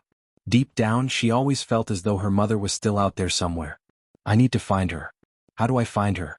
She was still hugging him. "You can't, no one can." When she heard Elidor, her smile froze as she let him go. She took a step back to see Elidor sigh. "Your mother is a wraith. When a wraith doesn't want to be found, no one can find them. You can't hunt a huntress. Wherever she is, she must be hunting someone. Try the L world. Zoom platform _ for the most advanced _ reading experience." Somewhere else in the Black Forest, Victoria and Edith were standing among numerous dead mountain trolls. They were in a dark dungeon dimly lit with torches. In addition to mountain trolls, there were countless dried bones and skeletons. Unlike Victoria, who remained calm, Edith was breathing heavily. "Is it over?" "I think so, but don't let your guard down." The sword in Victoria's hand was not made of any metal. Her sword could not even be compared to the swords in this world. Any blade would be cut in half by her sword because it was made of pure cosmic energy. The emerald green energy sword radiated frightening power. At the end of the dungeon was a metal gate with several glowing runes. Victoria cautiously walked towards the gate, expecting a trap to appear any second. They had faced countless traps, skeleton guards and mountain trolls and undead. Yet nothing could stop Victoria and Edith. They came prepared, and she overwhelmed everything with her cosmic energy. Edith's runes enhanced already god-level powerful Victoria to another level. The mountain trolls and the skeletons stood no chance against her. Unexpectedly, they faced no more traps or enemies on their way to the gate. "What do they say?" Looking at the glowing runes, Victoria asked Edith. "Darkness is not the opposite of light." Edith began to slowly translate the runes. "It is just the absence of light. The place where light and dark begin to touch is where miracles arise." "It doesn't make any sense. Does it say anything about how to open this gate?" Victoria asked, running her hand on the gate. Creak. The moment she touched the gate made a loud creaking noise. They immediately stepped back as the gate slowly opened to reveal what they were looking for, the primordial flame. The hall before them was lit with blue flames on braziers on each corner. In the center of the hall floated two orbs of fire, a pure white flame and a pure black flame. Two primordial flames. Victoria and Edith were startled. They never expected to find two primordial flames in one place. Anyone else in Victoria's place would have gone crazy with excitement. She, however, had a frown on her face. Edith noticed the dark lines on her forehead and asked, "Visit L world. Seed OM for a better reading experience." "Vicky, what's wrong?" "This is too easy," Victoria muttered. "You're tuning in to the Phantom Sword Chronicles YouTube channel. Don't forget to subscribe and join us on this journey to catch the most captivating stories.